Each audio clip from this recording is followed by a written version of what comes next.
If you like the story, you can support the author on Patreon. Link is in the description. Chapter 1, Battle in the Forest. In the midst of darkness in the forest. Pang. Pang. Pang. Pang. Pang. Pang. Pang. Boom. Bang. Tweet, tweet, sheesh, roar, howl. Many unknown creatures in the forest fled away from the explosion made by these people. Catch him. He's holding that beast. 4 people holding heavy arm rifles and grenade launchers chasing a young man who's running in front.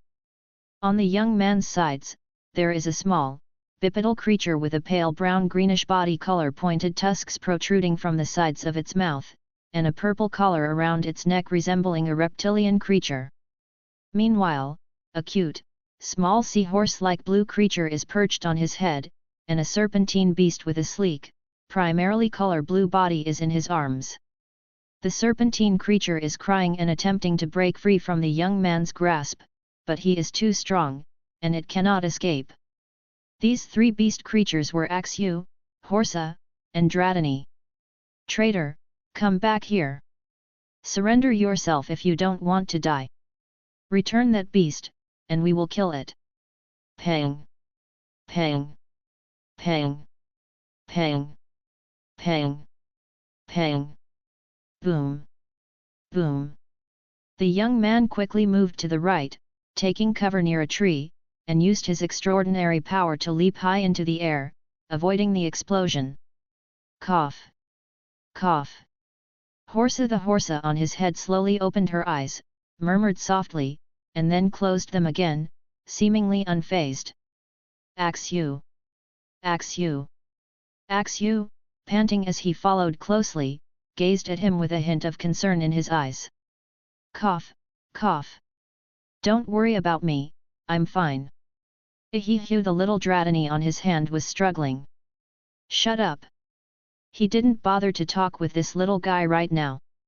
Pang. Pang. Pang.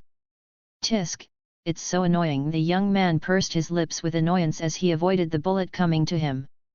He ran to a nearby blind spot covered by the tree and jumped again to avoid being seen by the people who were chasing him from behind. After landing, he noticed other creatures, such as many beedrill, running as if they were scared by the earlier explosion. There were also Oddish, Rattata, and various other Pokémon, including Akans, hiding among the leaves. Axu, use dig, but remember, do not kill, the young man commanded. Axu. Axu nodded to the young man and quickly dug himself into the ground. Little guy, wake up, he said as he gently tapped the Horsa on the head while running. Or she briefly opened her eyes but closed them again. He's here. Chase him. Ahihu. Meanwhile, Dratini continued to struggle in an attempt to break free from his grasp. Could you please be quiet? Horsa, if you don't wake up, you won't be able to enjoy your favorite food later, the young man scolded the restless Dratini and issued a warning to Horsa. Pang. Pang. Pang. Pang. Suddenly, more bullets were fired, and he quickly dodged them. Horsa, in response to his call, Horsa immediately opened her eyes, her head adorned with a questioning expression. Follow my order, use smokescreen. The young man commanded, immediately using his dragon power to avoid an upcoming bullet. He then rushed towards the person on the right. Horsa, a dense black smoke enveloped the small area where the 4 people were. That guy, kill him. Ah! This smoke! I can't see. Come out here a bit. The young man swiftly subdued the person on the right. Pug. Ah! Cough, help! The individual who was holding the rifle urgently called for assistance from his comrades. You traitor! The person in the middle was about to aim his rifle when. Axu, come out! The young man yelled. Axu! Axu emerged and launched an attack on the person in the middle. Ah, darn! First impression to the left. Horsa, use water gun on the guy behind. Axu! Horsa. The two quickly nodded and executed their moves. Ah! Ah! The entire sequence unfolded rapidly, catching the four individuals who were caught off guard. Cough cough, you traitor, do you even know what you're doing? Cough. You're aligning yourself with these creatures. What about our families, our friends, our children, our home? Cough, cough. They've killed our country, our people. You are an ungrateful traitor. The man beneath the young man glared at him with red eyes and a crazed expression as he shouted.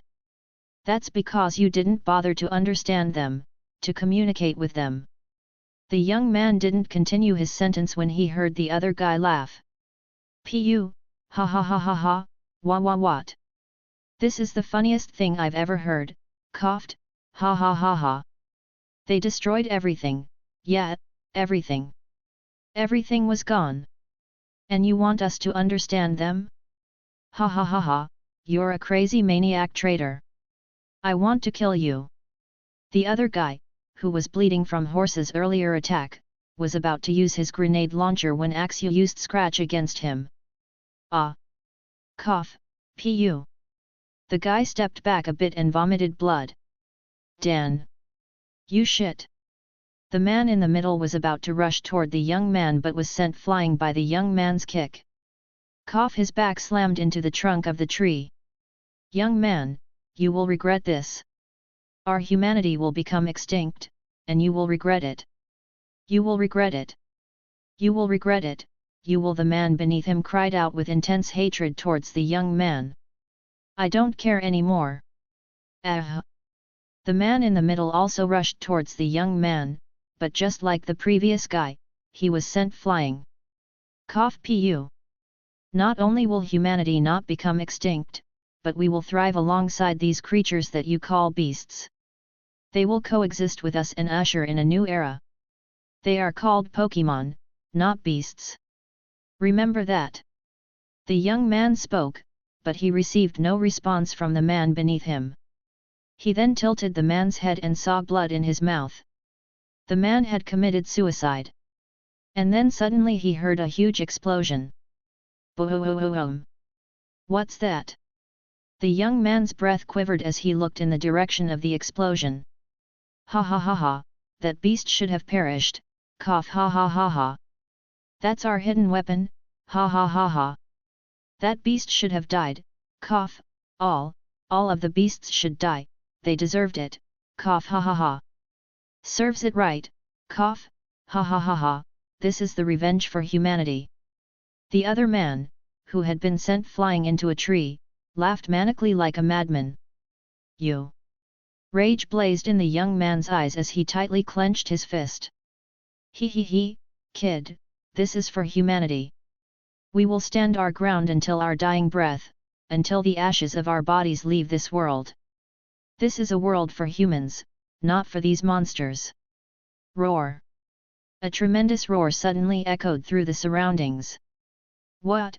How? Oh, how could it be? Cough, cough. It's impossible. Tha, that creature was still alive. A hint of fear flickered in the man's eyes, and anxiety enveloped him as he gazed in the direction from which the roar emanated. Then, suddenly, a powerful surge of energy shot into the sky, breaking into pieces and transforming into small meteorites. Dragon move, Draco meteor. Boom! Boom! Boom! Boom! Roar! Another surge of energy going toward the sky.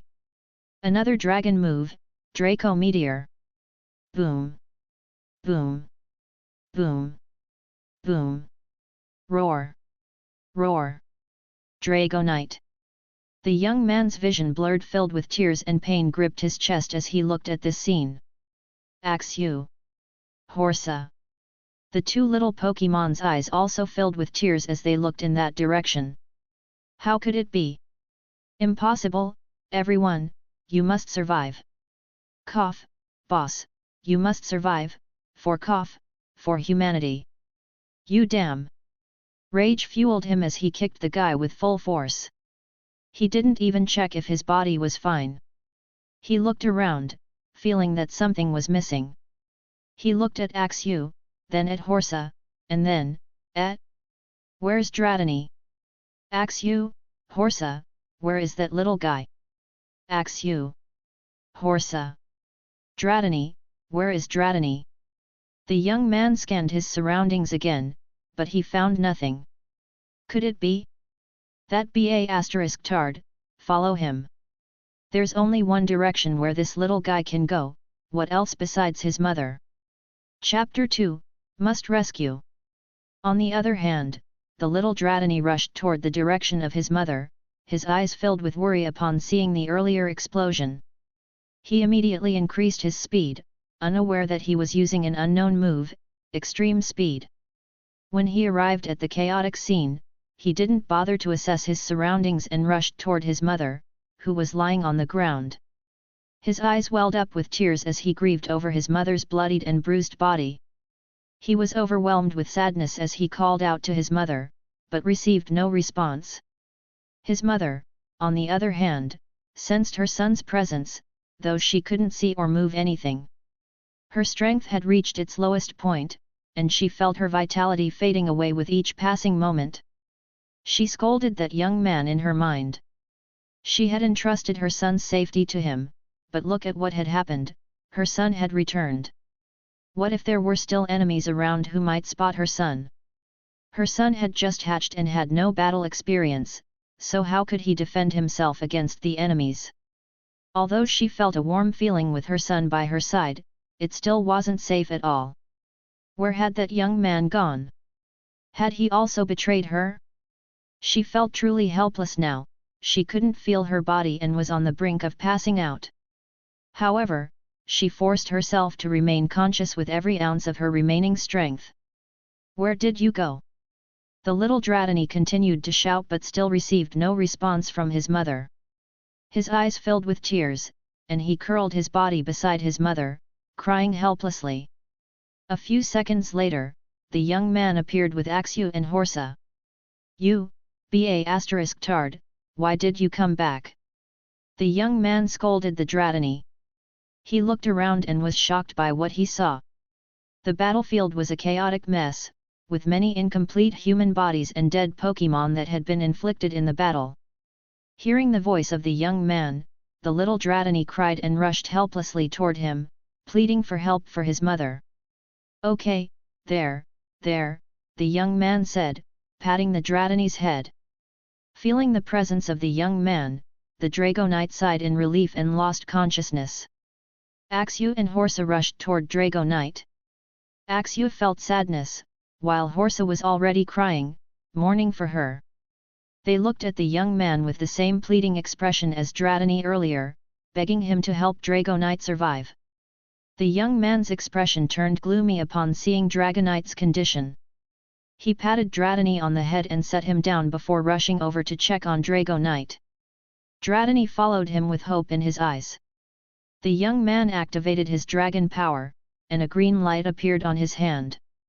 However, a few seconds later, a trace of panic crossed his face. She has been inflicted with a burn, and the status is severe. It's bad, her vitality is rapidly decreasing, he said. Even with the assistance of dragon power, it couldn't counter the rapid decline in Dragonite's vitality. He quickly retrieved a powder from his backpack, a healing powder made from rost berries. He applied it to Dragonite's burnt body and activated his dragon power. However, it proved futile in completely stopping the decrease in Dragonite's vitality, it could only slow down the process.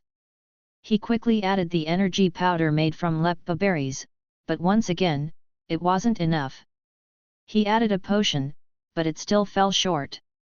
Seeing this, he felt a sense of desperation. What could he do? He was just a novice breeder, feeling helpless in a situation like this. Horsa and Dratini approached him, both of them crying. On the other hand, Axu clenched his fist, showing his unwillingness. Strength. If he was only strong. Don't worry, there's still a chance. The young man closed his eyes and said, System. Start the simulation. Please find a way to heal Dragonite. Start scanning. 10%, 20%, 50%, 75%, 90%, 95%, 97%, 98%, 99%, 100%. Dragonite's fully heal status, difficulty level, Master. Upon hearing about the Master level, the young man felt a sense of despair. The Master level would cost 4 times as much as other levels. The system had 5 stages of difficulty: Novice, Intermediate, Advanced, Master, and Peak. Simulation level. Novice Easy, E, equals 10 points, Novice Medium, M, equals 15 points, Novice Hard, H, equals 20 points. Intermediate E equals 40 points, Intermediate M equals 80 points, Intermediate H equals 160 points. Advanced E equals 320 points, Advanced M equals 640 points, Advanced H equals 1280 points. Master equals 2560 points. Peak equals 5000 points. But it didn't end there. There was a rule in the system: if you were at the novice level and attempted to create something exceeding that stage, such as trying to craft something at the intermediate stage, it would multiply the difficulty by 2. If you were at the novice stage and attempted to create an item at the advanced stage, it would multiply the difficulty by 3, and so on. If you are at the intermediate level and attempt to create something at the advanced stage, it will multiply the difficulty by 2. Trying the master stage will multiply it by 3, and so on. And there's also a simulation percentage multiplier starting from 60% percentage is x2, 70% percentage is x3, 80% percentage is x4, and 90% 100% percentage is x5. The only difference between achieving a success rate of 100% and 90% or below is that in the former, the system will exert control over the user's consciousness until the creation is complete, whereas in the latter, you can retain your consciousness. You can observe how the system controls you and facilitates the creation process, but it also comes with a chance of failure. Additionally, you must possess the actual item required for the system to generate the specific creation. The system will provide you with a list of the necessary items before initiating the simulation process. The master stage simulation will cost 10,240 points, which is then multiplied by 5 for a success rate ranging from 90% to 100%. The grand total for this simulation amounts to an impressive 51,200 points. The young man felt discouraged and asked, "System, I can't afford it. Is there any other way I can use my points to make it affordable?" "Certainly, with your total points of 17,270, you can spend them in an advanced, medium level stage to make a potion full heal for 11,600 points, which comes with a success rate of 90% to 100%. This stage can effectively halt the decreasing vitality of this Dragonite, but it will remain unconscious. An advanced medium equals 640 x3, because of stage gap, equals 1920 x5, because of 90% 100 is x5, equals 9600 plus 2000 for recipe. The system cannot simulate something if you don't buy the recipe. Spend it. The items required are listed in the following instructions: Cherry berry, Pecha berry, Rost berry, Aspir berry, berry blender or Apri blender, empty bottle. Do you accept this? Yes or no? He checked the items and found that he had them. Being a breeder himself, he always collected berries whenever he traveled, keeping them inside his backpack. So, he nodded and said, "Yes." Then, he suddenly lost consciousness, and the system began its work. This time, he opted for the 100% simulation because he couldn't afford to fail, even with the slightest chance of it happening. Although he had only met this Dragonite a few days ago, he couldn't bear to let her die. Seeing the pitiful look in Dratini's eyes as it gazed at him, he felt compelled to save his mother. Chapter 3, Professor Kenraku. When he regained consciousness, he discovered Dragonite lying down before him. Her scorched body was beginning to fade away. He glanced at the empty bottle in his hands, noticing that only a small amount of liquid remained, making him realize that the system had already poured the potion to Dragonite. A helpless sigh escaped him. This was the drawback of using a 100% simulation, one couldn't learn anything since the system had full control over the user's body. He channeled his dragon power into Dragonite, and immediately sensed the decline in her diminishing vitality coming to a halt. While she remained unconscious, the most crucial aspect was that she had indeed survived. A Pokeball. The young man pondered when the system reminded him. 8 months ago, when he first arrived in this world, to his surprise, it was strikingly similar to his previous one. The system had also bestowed upon him a berry blender, a Pokeblock case, a 100-slot backpack, 2 healing potions and its recipe, 1 customized breeding guide, 1 customized Pokeball, and the power of a dragon. He picked up the Pokeball, which already had an owner, Axew, his starter Pokémon. Its appearance resembled a standard red-white Pokeball as seen in the anime, but it was customized. Unlike regular Pokeballs, this one could absorb dragon power, influencing the affinity of dragon-type Pokémon with dragon energy. It also enhanced the bond between trainer and Pokémon, with unique healing properties specifically tailored for dragons. As he contemplates the Pokeball, he notices a Dratini approaching him, seemingly inquiring about his mother's condition. Your mother was unconscious, but the immediate danger has passed. She endured a great deal during this incident, but with my current abilities, I cannot fully heal her, the young man explained. Dratini lowered his head, a sense of disappointment evident in his demeanor. The young man gently patted Dratini's head and reassured him, saying, "Don't worry, this won't last for long. I've already explored other methods to heal her, I'm just lacking the necessary materials. You'll be reunited with your mother soon." In his current state, he couldn't make it, but he sensed that his abilities were on the verge of reaching the intermediate stage. The stage multiplier would decrease from x4 to x3, which meant he might be able to afford to create a potion for the master stage. Dratini's face lit up with a glimmer of vitality upon hearing his words. "Axew, I have something to discuss with you," the young man began, explaining the concept of the Pokeball and its functions. Upon hearing the explanation, Axew immediately nodded, demonstrating understanding and a willingness to cooperate. If it could help ease the situation for Dragonite, he was more than willing. As the responsible elder brother of the group, he had always been a sensible child and had never caused any trouble. Upon hearing these responses, a wave of melancholy washed over the young man as he recalled the scene from 7 months ago. He vividly remembered the moment when a young Axew, brimming with hatred, had glared at him. At that time, he had just taken over this young man's body, and they had engaged in a fierce battle until Axew eventually collapsed. But now, they had transformed from enemies into friends and lifelong partners. Feeling determined, he swiftly retrieved the Pokeball and released the bond between it and Axew.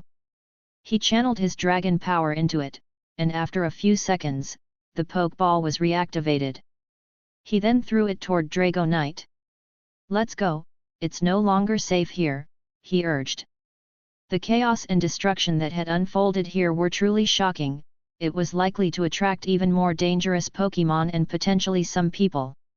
He needed to escape immediately. There was news from a place he needed to confirm if it was real. 7 weeks ago. July 13, 2005. Country of Nihon, Takehama Island. Kachi Village. Professor Kenraku, I've staked my reputation on this and, in the process, offended some other officials with your plan. I hope you won't disappoint me. The grey-haired man fixed his gaze on the individual before him, a middle-aged man with a broad forehead, black hair, and glasses. What intrigued him most, however, was the enormous blue turtle perched on the man's back. The turtle sported a brown shell with hints of white and was equipped with water cannons atop its shell. Its countenance bore a somewhat stoic expression, its limbs appeared robust, and its tail was relatively short. It was a Blastoise. Your plan is likely to provoke resentment among the people, the grey-haired old man commented. That's precisely why I chose to begin here in this village, village chief. This time, the plan is quite ambitious, and I'm hopeful for your support, Professor Kanraku responded, rising to his feet and bowing respectfully. The village chief momentarily furrowed his brow, then playfully smiled, suggesting, or perhaps you started here due to certain circumstances that compelled your departure. Professor Kanraku chuckled awkwardly, patting his head and confessing, well, yes, that's true. But I'm also doing it for the betterment of humanity. The village chief let out a deep sigh, his gaze shifting to Blastoise, as he contemplated, humanity. Is this truly the right path?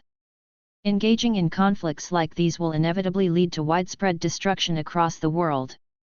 The possibility was not low, humanity on Earth will face the very real risk of complete extinction.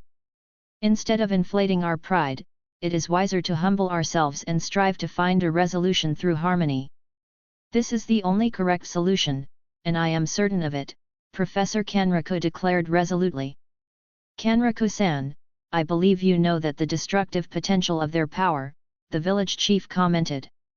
Village chief, that is precisely why I am advocating for the harmonization of humanity and these creatures. Instead of attempting their eradication, which is both impractical and fraught with dire consequences, we should strive to understand and coexist with them, Kanraku responded. We must tackle this issue methodically, by delving into the origins of these creatures. This responsibility falls within the domain of biologists like myself. How can we hope to control something we do not understand? Mere elimination will not address the underlying causes. Furthermore, even if we were to eliminate them, there is no guarantee that more creatures won't emerge, as they did 5 years ago. Can we truly face them in battle? Professor Kanraku posed a thought-provoking question that momentarily left the village chief speechless. Village chief, do you genuinely believe all of these creatures are inherently evil? Have you forgotten what this one has accomplished? Professor Kanraku affectionately patted Blastoise's shell, eliciting a soft Blastoise in response. Observing this touching interaction, the village chief felt a sense of warmth towards the imposing beast. He vividly recalled the day when Kanraku had saved his wife and daughter from the snake-like creature. It was this very act of heroism that had led him to defy some certain officials on Kanraku's behalf, as he owed this guy a great debt. It had also marked the moment when he began to change his perspective on these creatures in a new light, although a hint of wariness still lingered. Yes, to be honest, I am truly grateful to you. By the way, Kanraku-san, where do you plan to begin? The village chief inquired, signaling his willingness to hear more. I'm planning a 2-month trip to visit Joe, Longdong, Rongzan, and Maharlika, Kanraku replied. So, representing 5 countries? The village chief asked, clearly surprised. Yes, Nihon, Joe, Longdong, Rongzan, and Maharlika. To be honest, it would be better to focus only on Nihon, but circumstances have left me no choice. If only I could recruit some soldiers, Kanraku murmured, his hope fading. Kanraku-san, do you know why some people join the army? It's because of their hatred to the beasts, the village chief reminded him, extinguishing his hope. Yet, Kanraku smiled bitterly. Village chief, I can only rely on you this time. You must help me, he bowed once again. Yes, do what you need to do. If something goes wrong with your plan, I'm prepared to step down as village chief. Don't worry, I promise you can keep your position, and even rise higher. I'll definitely succeed. Right, partner. Kanraku-san proudly said, patting Blastoise. Blastoise nodded. Come on, let's go. I'll start preparing right away. Blastoise. I'll help you with the preparations, the village chief hurriedly followed them. Thank you, village chief. Chapter 4, Horsa and Dratini. In a remote corner of the forest, 2 Pokémon are locked in intense combat. Dratini squares off with Rattata. Dratini, avoid acting rashly. Your opponent is more agile than you. Pay close attention to its movements, instructs the young man. All the while, Rattata agilely circles Dratini, biding its time for the opportune moment to attack. Dratini, although marred with many scratches, holds a steadfast and unyielding gaze. Earlier, Dratini had disregarded its trainer's command, charging at Rattata impulsively. Though Rattata was momentarily surprised, it boasts significantly more battle experience than the young Dratini. As Dratini began to show signs of confusion, Rattata saw its chance and launched its assault. Rattata uses the tackle move. Dratini, stay focused. Use wrap now. Pong! Dratini screamed in pain as it was struck by an attack, yet it persevered and rapidly countered with wrap move, ensnaring Rattata with its tail. Throw it, then use extreme speed. Dratini flings Rattata towards a nearby tree trunk. Bang! Rattata cries out in pain, trying to recover and flee. Dratini, do it! Ahiu! With rushing speed, Dratini charges. Extreme speed. Bang! Rattata was sent flying and let out a scream. Thud! Rattata lies motionless on the ground, unconscious. Dratini panted heavily, on the verge of collapsing, but he mustered the strength to remain standing. The young man picked him up and channeled his dragon power into him. Dratini felt a comforting warmth, reminiscent of the security he felt inside an egg. You're impatient as ever, the young man remarked, lightly knocking Dratini on the head. You didn't learn from your past mistakes. First, you lost to the previous Rattata, and now you've jumped into another battle without learning the lesson from before. Dratini drooped his head, looking forlorn. At least you listened in the end. It's your first time defeating an enemy, and that's definitely worth celebrating. Congratulations on winning your battle, it means it's a sign that you're growing up. At the mention of growing up, Dratini's eyes sparkled. That's what he longed for the most, to grow up quickly so he could protect his mother. He nuzzled his neck happily. Easy there, the young man laughed, gently prying Dratini away from his neck. I have a special treat for you. He had spent 1,000 points on a customized breeding method just for Dratini. Producing a bowl, he placed the poke block inside. Dratini eagerly moved to devour his treat. Hearing the commotion, Horsa, who was resting on the young man's backpack, quickly approached, looking at him hoping she would get her own treat. Observing the lackadaisical young girl, he felt a strong urge to give her a spank on her tail. She had turned into a rebellious little girl with no ambition other than to eat, sleep, and lounge around. Hey there, kiddo. Do you do anything other than eat? He asked. Horsa, I've been helping my older brother learn a new move. Helping? Really? Because all I've seen you do is lie on my backpack, he retorted. Horsa, I did teach him earlier. He glanced at Axu, who was diligently practicing a move nearby. Axu was working on mastering dragon dance. All right, finish eating, and then it's time to practice, he said, nodding approvingly at Axu before returning his gaze to Horsa. Horsa. That wasn't part of our agreement. So what are you going to do? Just keep eating and lazing around? If you get fat, Horsa, don't say I didn't warn you, he chided. Horsa. Horsey? Horsa. Humph, I won't get fat. Will I? No, I can't get fat. Visibly alarmed, Horsa envisioned herself with a bloated belly, becoming the subject of ridicule by her trainer, her older brother, and her younger sibling. Horsa, Horsa. Horsa. I don't want to get fat, but I also don't want to train. What should I do? Why not try dancing? You enjoy it, right? If you keep dancing, you won't gain fat, he said, trying to coax the young Horsa into training. In truth, he had only met this Horsa a month ago. She was lying listlessly like a beached fish on the shore when he first encountered her.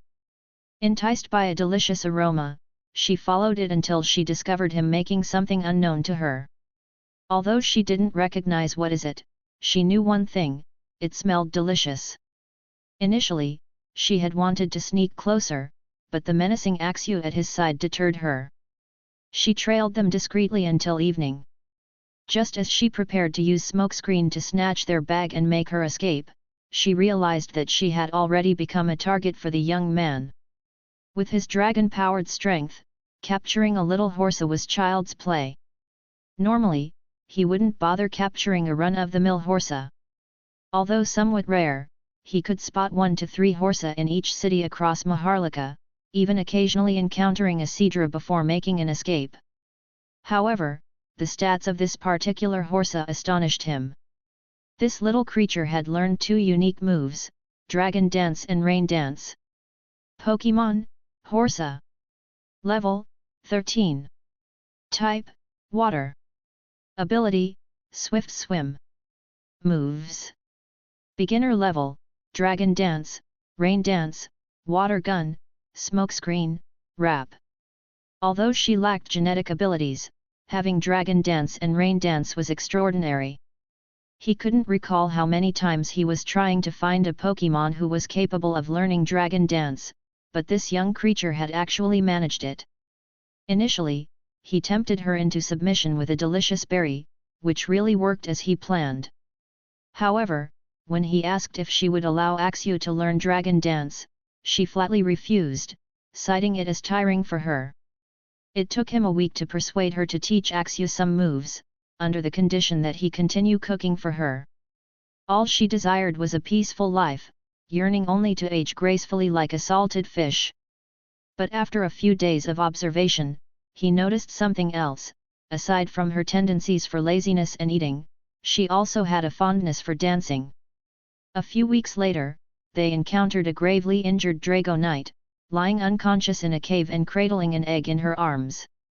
Her body was marred by multiple bruises, scratches, and burns, yet these seemed minor compared to her current unresponsive state right now.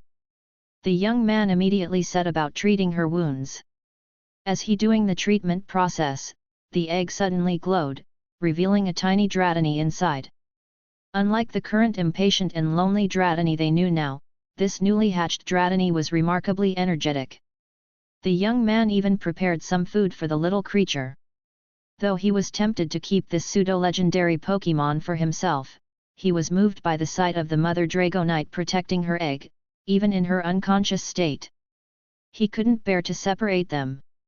When Dragonite awoke and saw the broken shell, her eyes locked on Dratini, who was playing with the young man.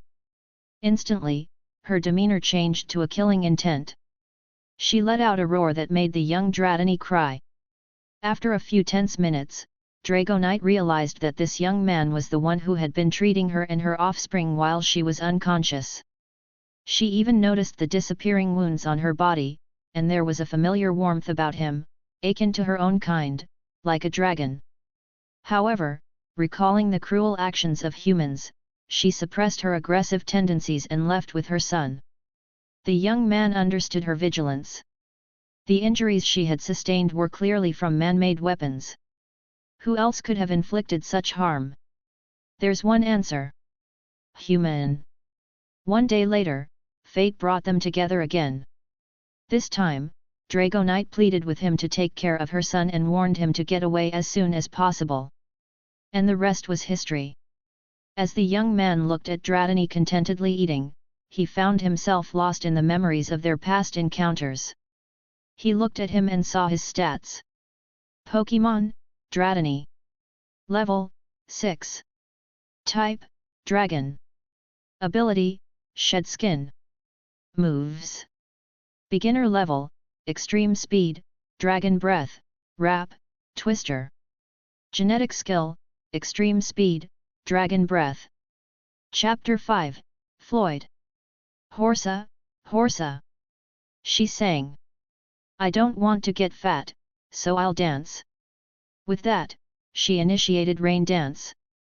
As the young man found himself lost in melancholy memories, he felt the numerous droplets touch him.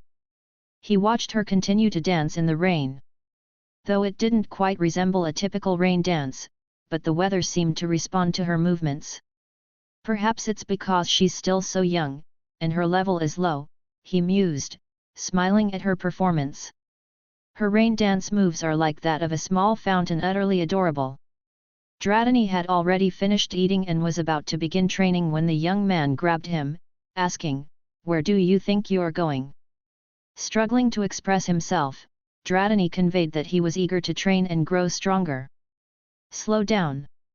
Training can wait.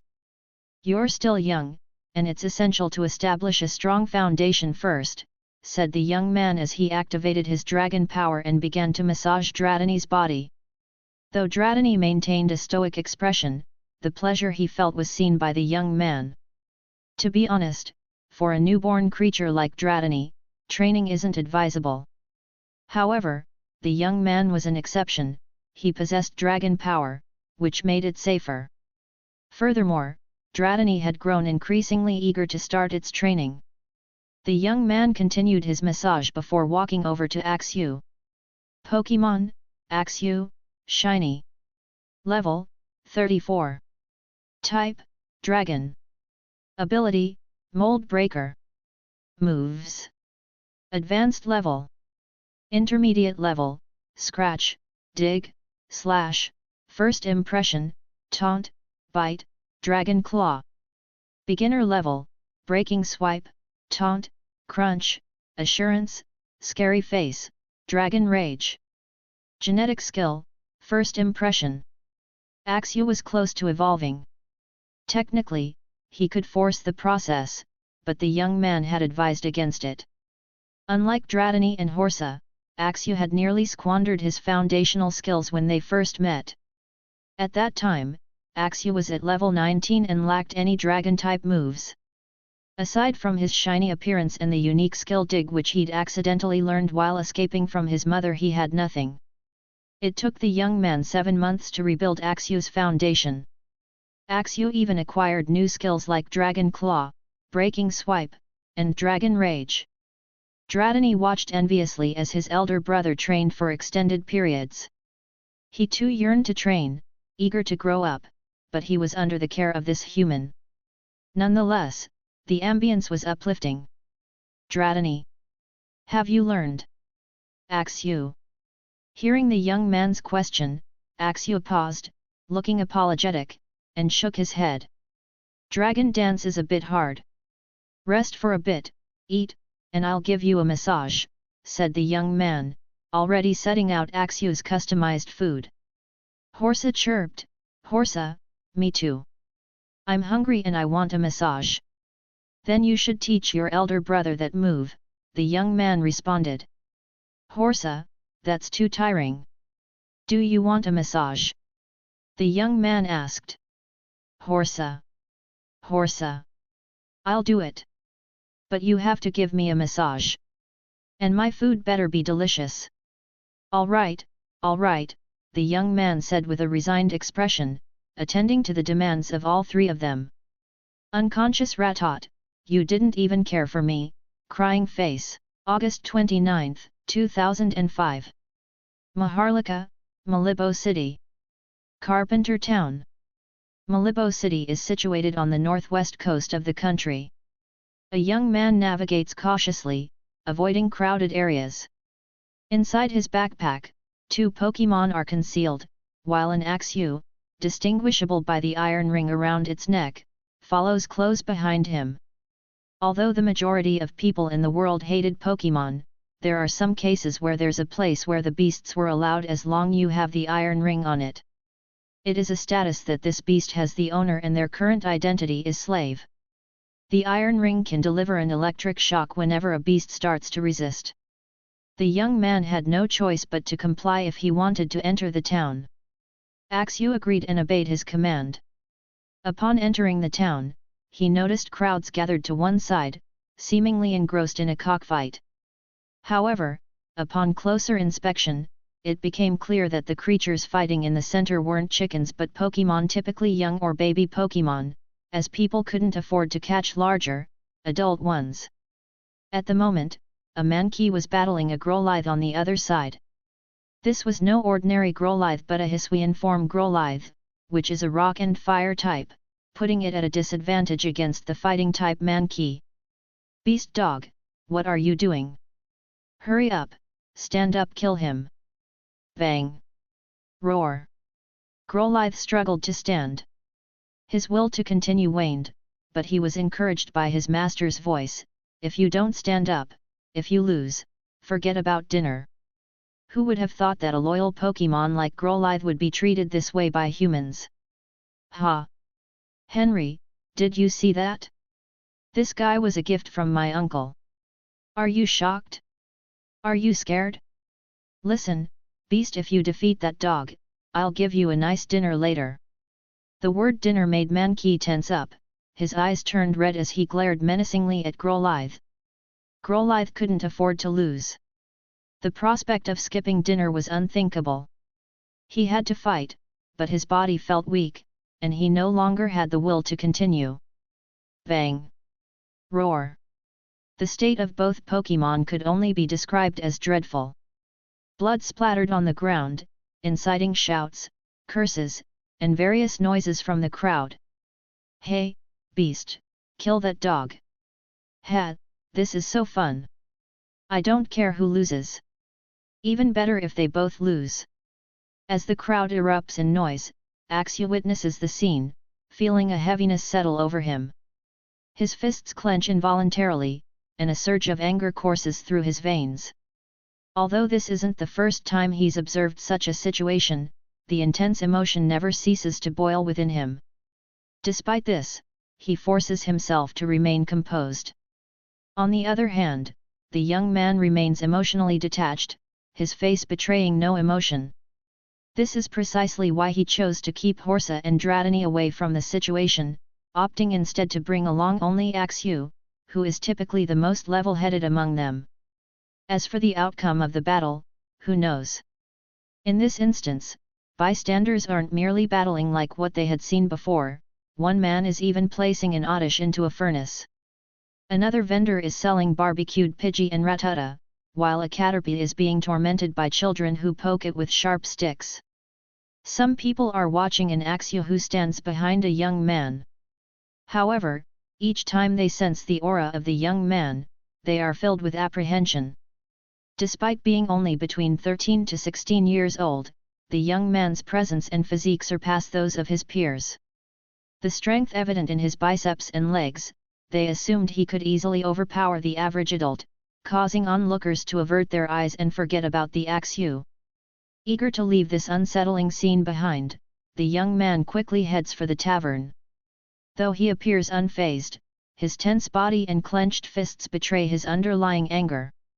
Upon his entry, the tavern falls silent, as every people inside turns to look at him. He pays them no mind and walks directly to a table near the bar. As he sits, the atmosphere gradually returns to normal, as though nothing had happened. The young man sits on the bar counter. I have an appointment, he announces. Oh, you're looking for someone? The bartender cautiously inquires. I'm looking for Kenriku, he replies. What's your name? Floyd. Chapter 6, NPA. A rugged-faced, middle-aged man with a distinct goatee is leaning over a table, gripping a phone tightly. Middle-aged man with goatee, what are you telling me? They're all dead. Voice on the phone, yes, sir.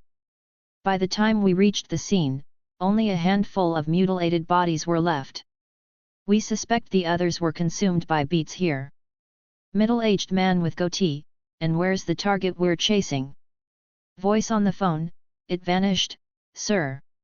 Middle-aged man with goatee, voice rising with disbelief, disappeared? With the amount of weaponry we had? Impossible. Middle-aged man with goatee, with a hint of urgency, what about that beast offspring? Voice on the phone, hesitantly, the child, it also seems to have vanished, sir. Middle-aged man with goatee, chuckling darkly, so, we sacrificed lives, resources, and still came up short? How amusing. Voice on the phone, nervously, it seems that way, sir. Middle-aged man with goatee, voice cold, I want that forest surrounded. Find the offspring. Voice on the phone, cautiously, sir, can we risk it? The deeper parts of the forest are perilous. And the child, it might very well be dead. Middle-aged man with goatee, with a sinister edge, just simply search in the outer area of the forest to find it. If the offspring is dead, bring me the body. If you can't locate it, then slaughter every beast in that vicinity, dissect their stomach, and find it.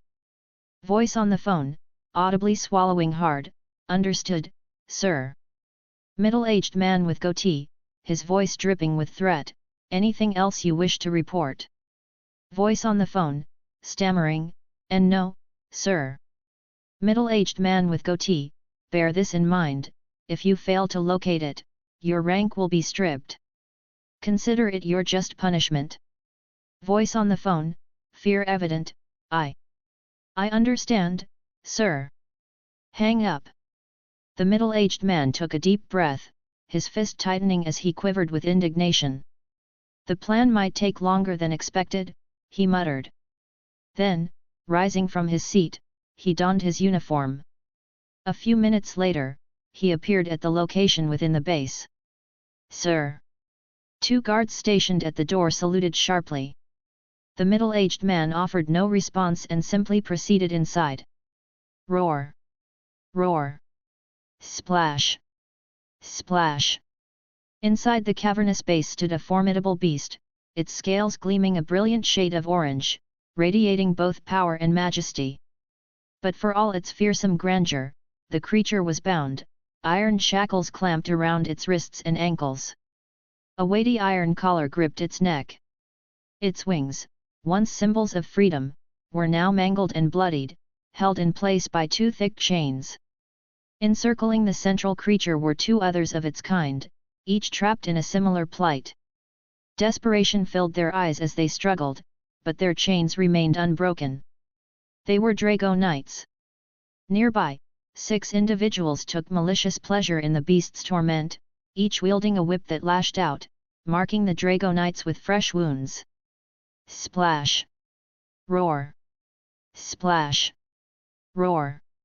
Splash! Sir! One of the tormentors called out. Splash! Roar! As a middle-aged man stepped into the fray, the whip wielders saluted before eagerly resuming their cruelty. Splash! Roar! Enough! The man ordered, his voice commanding. Stand back! I wish to speak with them. As you wish, sir, came the response. The 6 halted their onslaught, recoiling their whips. They moved to the walls, eyes still locked on the Drago Knights, brimming with malevolent intent. The leader of the Drago Knights, distinguished by its fierce presence, held the man's attention. As he approached, the 6 cried out in alarm, Sir! With a raised hand and an assuring smile, the man halted them. Do not fret. I know precisely what I'm doing. Turning to the leader, his smile twisted into a taunt. Well? Have you made your decision? Roar! I know you understand me. Submit to us, and you'll be treated fairly. Roar! The man chuckled and said, You are remarkably stubborn. But perhaps this will change your mind. He reached into his coat and drew out a concealed item. However, as he neared the range of the Drago Knight, one of the shackles on his right hand broke free unexpectedly, and he used his claw to hold the body of the middle-aged man. His eyes were full of killing intent. Sir! Ready the electric shock! Fear crept over the middle-aged man as he felt the Drago Knight press him. He hastily retrieved something from his pocket and presented it to the Drago Knight. It was a photograph, an injured Drago Knight tenderly cradling an egg, her face fraught with anxiety, as if she were fleeing something. Upon seeing the image, the male Drago Knight was stunned. He loosened his hold on the middle-aged man, but did not release him entirely. Make a guess, who do you think is the one who holding the egg? Despite his fear, seeing the Dragonite's shocked expression made the middle-aged man smile smugly. Naturally, the male Dragonite knew instantly, it was his wife. To his amazement, not only was she pregnant, but she had already laid an egg that likely was held as their child. That's not all, look at this. The man produced another image from his pocket. This photograph was different. It was still the female Dragonite, yet she was more gravely wounded. There's a young creature who's cuddling to her, trembled with fear. It was a young Dratini. Your wife and offspring are in our hands. If you let me go now and obey our orders, we won't harm them. Otherwise. Although they hadn't captured the mother and offspring, the man was confident that the Dragonite in front of him didn't know it, leaving room for deception. The male Dragonite was filled with rage. He yearned to kill this man, to tear him limb from limb. Yet worry for his wife and son held him back. As he looked at the photograph of his severely injured wife, he felt like he was swallowing a bitter pill. His grip on the man tightened. Ah! What are you doing? Do you have no concerns for your wife? Your child? Of course, he was concerned. Despite his anger, the Dragonite was intelligent, and he didn't fully trust the man's words. They might still be pursuing his wife and son. But what if they were already caught? There was a feeling of dread at the thought. He hardened his grip further and threw the man against the wall. Bang! The middle-aged man's back slammed against the wall. Cough! Cough! You! The Dragonite tried to free himself from the shackles on his left hand, but then a powerful surge of electricity coursed through his body. Roar! Roar! The eyes of the other two Dragonites turned red. Despite their efforts to escape their own shackles, they can't break it. They weren't as strong enough as the male Dragonite in front. Forced to bear witness the scene, they watched their comrade suffer. Their eyes filled with hatred. Roar! Roar! Sir, are you okay? One of the men ran over to assist the middle-aged man, concern in his voice. Cough, cough, don't kill it, the middle-aged man managed to utter as he staggered up with the help of the man. His eyes brimmed with hatred as he looked at the electrocuted Dragonite. Torture it, don't stop the torment until it responds only in bellows. Yes. Let's do it. The other men nodded in agreement and prepared for another round of cruel treatment. We still have time. There will be a moment when you will come and beg. Once we locate the mother and the offspring. His voice trailed off menacingly, leaving the threat hanging in the air. He dusted off his coat, stood up, and walked away, leaving through the door.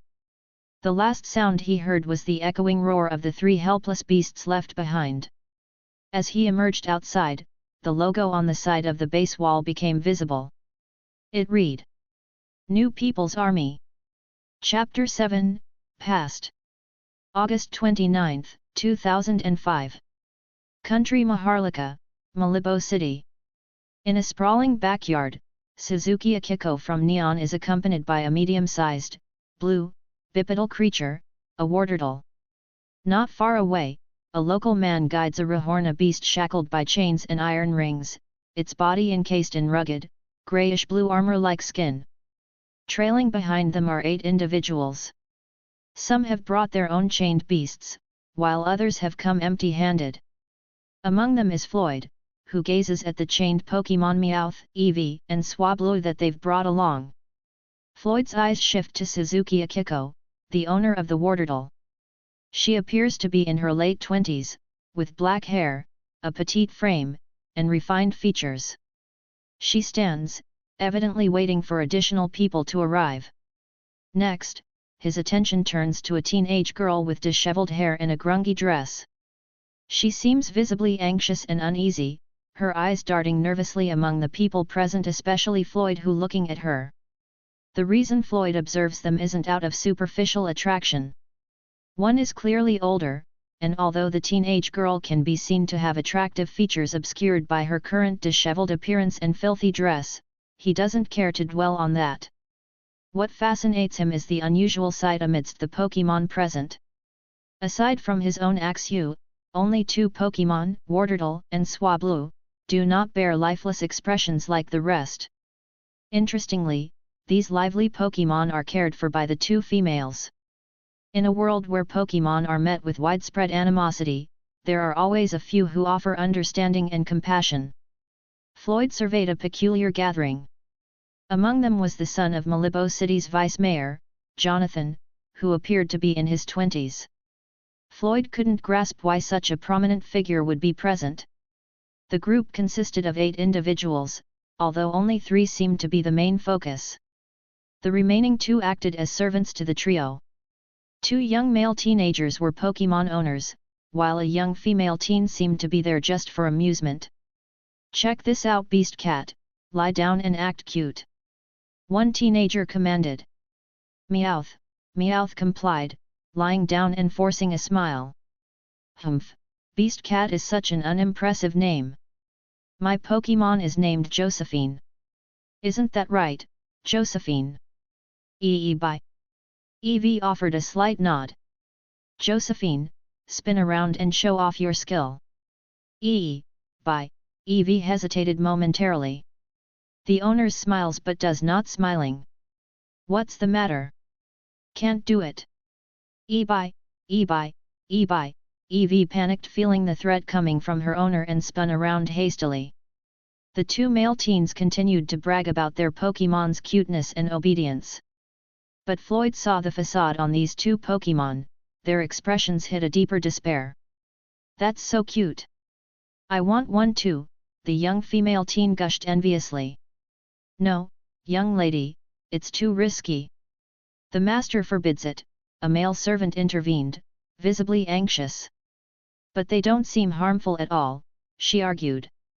"Don't complicate matters, young lady," the male servant pleaded. "Don't worry. Once you're older, I'll talk to father about getting you one," promised one of the young men. "Really? Tch, these people," Floyd muttered disdainfully. He then turned his attention to another young man who, like him, and a filthy female, but had no Pokémon at his side. He just glanced a bit and looked away after. Earlier at the bar counter, when Floyd secured his appointment, a man stood up and gestured for him to follow. As Floyd did so, the man pointed out various locations, explaining that these would serve as their meeting spots. Floyd glanced at the proprietor of Wartortle's tavern, who kept checking her watch, making him wonder when they would get started. Minutes later, 2 teenagers trailed the same man Floyd had followed. Behind them, a weary Mankey struggled to keep up, dragging itself along to match the teens' pace. Floyd recognized these teenagers. They were the same ones who had allowed their Pokémon to fight earlier. Now he noticed only Mankey was with them. Where was Growlithe? The grim options were abandonment or, worse, death. This was a situation Floyd was all too familiar with, and given his current circumstances, there was little he could do. Even if his Axew evolved into a Haxorus, or he amassed a team of 6 Pokémon, defeating these individuals was an impossibility. Changing the status quo was beyond his capabilities, and it may take a long time. Fighting alone wasn't the solution. He never attempted to communicate with wild Pokémon because he knew they were generally distrustful of humans. Even his own Axew, when they first met, had initially been wary. His Horsa was an exception. Recruiting more Pokémon posed another problem: how would he sustain and train them? It went against his mission, which was to open a breeding store specializing in Dragon Egg group Pokémon breeding. He was not allowed to train Pokémon that doesn't associate with dragons. But where could he possibly start a breeding program in a world where the majority despised Pokémon? Even the simplest steps seemed insurmountable. This was why he was drawn to a flyer he'd found posted by someone. The message read: "There's a way to prevent the tragedy, a way to understand the beasts and shield our world from destruction. The key to averting chaos is harmony. A harmony of human with beast. If you're eager to uncover more about these creatures, join us on our journey to unravel the mysteries of the beast. Meet me in Malibo City, at the tavern." Signed by Kenraku Hiroshi, Chairman of the Asian Alliance Association. Though the message might not appeal to everyone and could even turn some away, what piqued Floyd's interest was the term alliance. Those familiar with Pokémon understand the significance of alliance. However, in a world where Pokémon is unknown, using such a word is intriguing. Floyd wasn't sure if Kanraku Hiroji was someone like him, perhaps a transmigrator. But if it is, then his mission could be more easier than doing it alone. That's why he had to come and find out. As Floyd approached, Suzuki Akiko glanced at her watch and announced, "Time's up. Follow me." Without waiting, she began to move, the crowd trailing behind her. A few moments later, as they journeyed through various locations, they encountered some Pokémon. The group's anxiety spiked because these Pokémon lacked the iron rings around their necks, signaling they were wild. The threat of an attack was real. A nearby servant admonished Suzuki Akiko, demanding an explanation for her seemingly careless actions. Jonathan's concerned expression mirrored the sentiment. The atmosphere was thick with fear, especially among the young elites. One young lady, paralyzed with terror, peed her pants while holding onto her equally terrified brother. A disheveled female and her swablu became increasingly vigilant of their environment. Meanwhile, another young man sought refuge behind Floyd. Floyd, too, seemed uncertain about the unfolding events. He quickly became tense, signaling to his Axu to remain on guard for any unexpected accidents. The group of young masters debated retreating, but they felt they had ventured too far to simply turn back now. When several Pokémon approached, a few of the young masters hurled stones, warning the creatures to stay away. Yet, what puzzled everyone was that these Pokémon had not shown any aggressive intentions since the onset of their journey. They merely approached, then retreated as if nothing had happened. Hours later, the group found themselves back in the familiar safety of their initial starting point. Many cast questioning glances at Suzuki Akiko, particularly the young masters. One, red-faced with indignation, exclaimed, "I'll report this to my father," before storming off with his servant in tow. Suzuki responded nonchalantly, seemingly unfazed by the earlier events. Many gave her icy stares before moving away from her and leaving. "I don't understand," Jonathan said, awaiting an explanation. Feeling deceived, Floyd's frustration was shown. He was about to leave when Suzuki suddenly spoke, "Wait." Floyd, taken aback, turned to face her. "You four, you've passed." Confusion spread. What? Chapter 8, Breeder Responsibility. In the evening, Floyd rented a room in a small apartment. He inspected the surroundings for surveillance but found nothing. Then he prepared a meal using berry powder. Among the three Pokémon, Horsa had unique taste buds. Axu and Dratini, on the other hand, shared similar tastes, though in different proportions. Horsa favored sour and bitter flavors. Dratini had a preference for a balanced mix of spicy and sweet, while Axu enjoyed a spicier taste with a hint of sweetness. For the poke block preparation, Floyd used 2 normal berries, 1 elan berries, 1 nutbee, 1 spalin berry, 1 aguaf berry, and 1 durin berry. He then glanced at his other berries, 15 nutbeas, 11 kuo berries, 7 figgy berries, 4 unspecified berries, 4 pecha berries, 3 each of rost, tomato, oran, belu, and leppa berries, 2 cherry berries, and 1 aspir berry. He sighed in exasperation. Dried leppa berries can be used to make energy powder, while oran berries can be turned into healing powder. The effects of these powders are much more potent than consuming the berries alone, and the powders can be used in multiple quantities. However, leppa berries are also the favorite ingredients of Axu and Dratini when making red juice. Similarly, oran berries are Horsa's favorite ingredient for blue juice. Considering this, Floyd sighed again. He rarely treated them some berry juice due to the scarcity of berries and their usefulness in battle. But this time, he decided to indulge them. He contemplated visiting a forest again to steal more berries. He then took 2 leppa berries, 2 figgy berries, 1 oran berry, and 1 Belu berry. Retrieving his berry blender, Floyd began making poke blocks. Starting with horse's poke block, he took 1 aguaf berry and 1 durian berry, sliced them open, and collected the seeds. Floyd had a habit of collecting berry seeds whenever he sliced berries, preparing for his future breeding shop. His backpack had a special function that preserved anything stored inside, eliminating the need to work for any other preservation methods. After preparing the berries, he placed them in the blender. These berries had a mixed attribute of dragon and water, aligning closely with horse's taste preferences of bitter and sour. Even without simulation, Floyd could easily create the poke blocks as he was already adept at the novice stages of mastery. A few minutes later, dozens of poke blocks were ready. Next, he took 1 normal berry and 1 nutpea berry. These berries, representing dragon and normal types respectively, were sliced open, their seeds removed. After blending them, dozens more poke blocks emerged a few minutes later. For lower-level Pokémon like Horsa and newborns like Dratini, basic quality poke blocks were sufficient. Offering them intermediate quality blocks would be counterproductive, as these blocks contained more energy.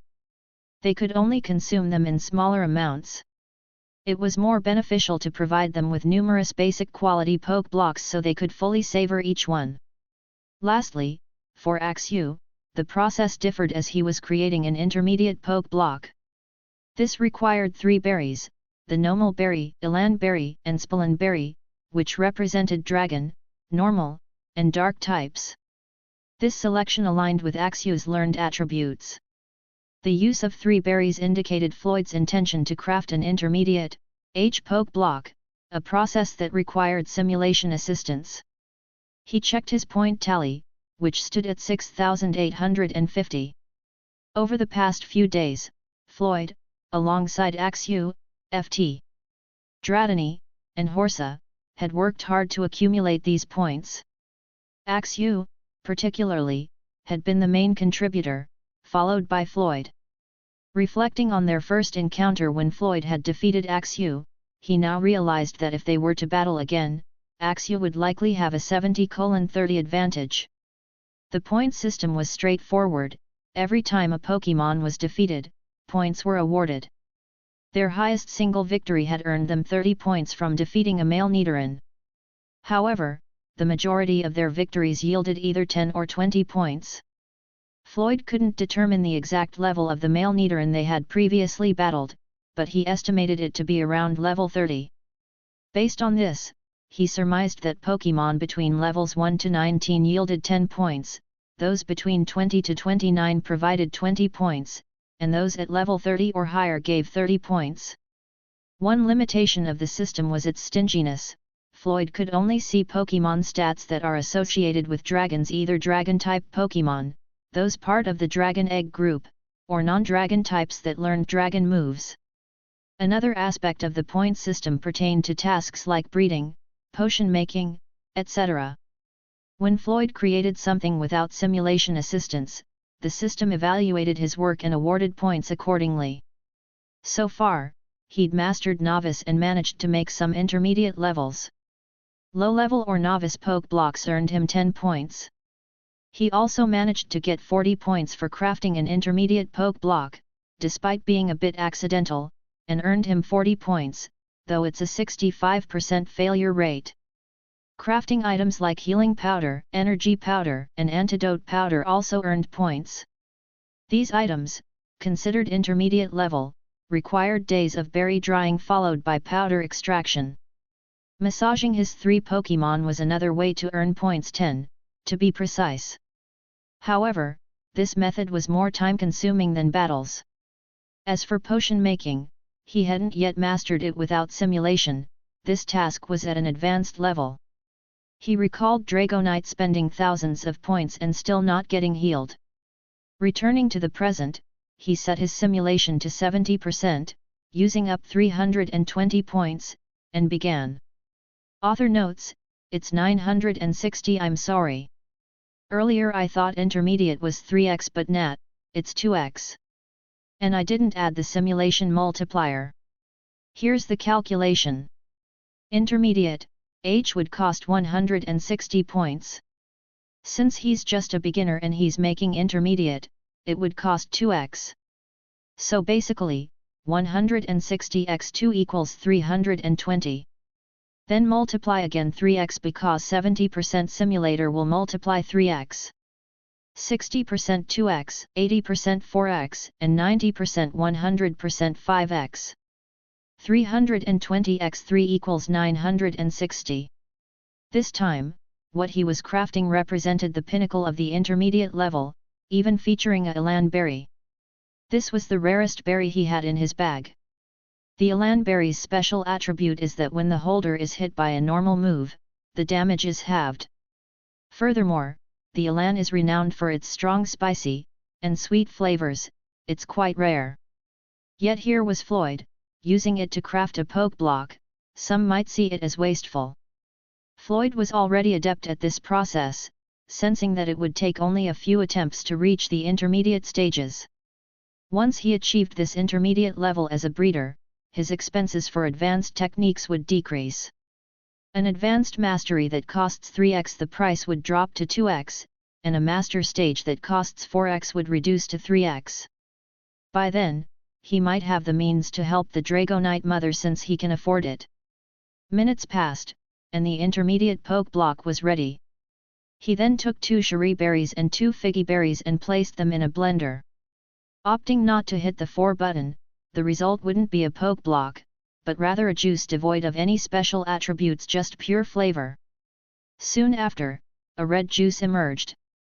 Next, he combined Belu and Oran berries, following the same procedure. Shortly after, blue juice was ready. Watching Floyd finish up, the 3 eager Pokémon, especially the excited Horsa, darted towards him, urging him to hurry. Floyd gave a resigned smile, realizing the extent of his expenditure for their sake. He combined the food with some powder and poke block, pouring the juices into their bottles. He left the trio to their feast, turning his attention to the unconscious Dragonite mother. Gently feeding her the liquid juice, he channeled his dragon power into her. Finally, his gaze landed on the invitation ticket given by Suzuki Akiko. I've taken liberties with the crafting process of poke block. After all, every creator gets to define the rules of their world. Hee. Chapter 9, Preparation. Country Maharlika, Malibo City. August 29, 2005.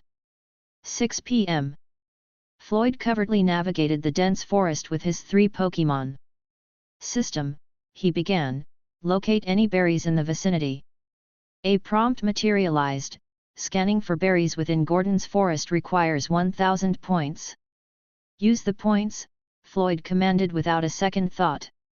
A visual map unfurled before him, visible only to his eyes. It was dotted with markers indicating the precise locations of the berries. With newfound clarity, Floyd declared, "Let's move." August 29, 2005.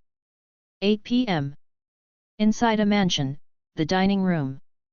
At an opulent dining table, 3 figures are engrossed in their evening meal, the vice mayor of Malibo City, his wife, and to their left, their son, Jonathan. The vice mayor, after taking a bite, turns his attention to Jonathan. "How was your visit?" Jonathan, visibly shaken by the memories, replies, "It was surreal, father. You can't possibly imagine." The vice mayor adjusts his glasses with genuine curiosity. "Oh? Tell me." Jonathan hesitates, then declares, "We encountered beasts." His father, slightly amused, asks, "Just a beast? Why the alarm? You've seen many before." Jonathan quickly corrects him, "Not one, but dozens." The vice mayor raises an eyebrow, "Who has captured so many beasts in our lands? And for what purpose?" "Father," Jonathan interjects with urgency, "they're not captured." Both his parents echo in confusion, "Not captured." Jonathan's mother drops her cutlery, her face pale with fear. "What do you mean?" Jonathan clarifies, the gravity in his voice unmistakable, "There were no chains, no iron collars around their necks. He narrates the events that transpired earlier. His mother, trembling, reaches out to examine Jonathan for any injuries, her eyes filled with worry. "Are you hurt? Are you okay?" "I'm fine, Mother," Jonathan reassures, attempting to calm her down. The vice mayor's expression becomes more grave. "I'm glad you're safe."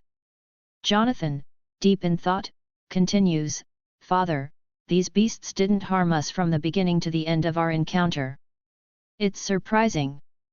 Could this be true harmony?" He produces a flyer and displays it. Recognizing it instantly, the vice mayor's eyes darken. He had allowed his son to venture out to understand the situation detailed in the flyer, but he hadn't anticipated such an outcome. The idea of humans and beasts coexisting without restraints seemed ridiculous to him.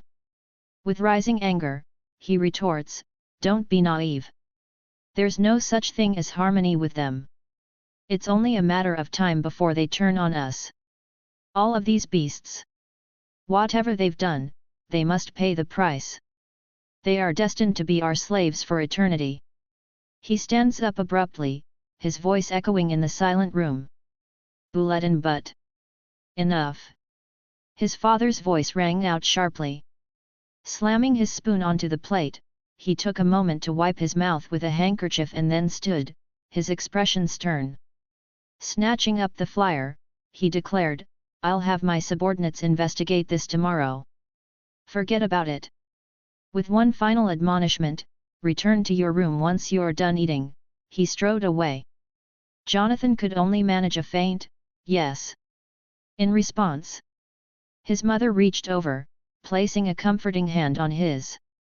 "Please, try to understand your father. He's deeply concerned for your safety. Do you recall what happened to your grandfather? The beasts caused him great pain. It's a sorrow your father bears quietly." Nodding solemnly, Jonathan replied, "I understand, Mom." He rose from the table, his shoulders slumped in resignation. In the privacy of his room, Jonathan pulled out an invitation letter he had hidden from his father. Doubt gnawed at him, making him question his next move. August 30, 2005. 2:34 a.m. Deep within a forest clearing, a young woman in a tattered dress stood face to face with a majestic creature. The beast, named Absol, was a vision of elegance, its lithe body cloaked in gleaming white fur. But what truly drew the eye were the curved horns on its forehead and its striking blue eyes, the irises burning a fierce red. She took a deep breath, then bowed deeply before Absol. "I must relay a message to the bird saint. I'll be departing for a few months. This might be my chance, and I must seize it. Please, let them know." Absol regarded her for a long moment before nodding, albeit hesitantly. He then turned to another creature nearby, a bird named Swablu. The bird, however, vehemently shook her head, fluttering to her human companion and gripping her tightly. The young woman sighed in exasperation, her hair now even more tousled by the Swablu's tight embrace. "Swablu, you must listen," she began, but Swablu remained stubborn as she is. Absol's felt uncertain. He clearly didn't know how to mediate between the two. "Little one, go on before your mother becomes furious," she tried coaxing Swablu, patting its wings gently. Yet the bird remained resolute, refusing to budge. A look of despair crossed the young woman's face. "The bird saint will be furious if anything happens to you," she lamented. Yet Swablu's grip remained unyielding. Absol watched the scene unfold, uncertainty is evident in his gaze. The woman finally spoke, her voice tinged with hesitation, "Guardian beast, perhaps. I should take care of her, for the time being." Tweet tweet. From Swablu came a series of cheerful tweets.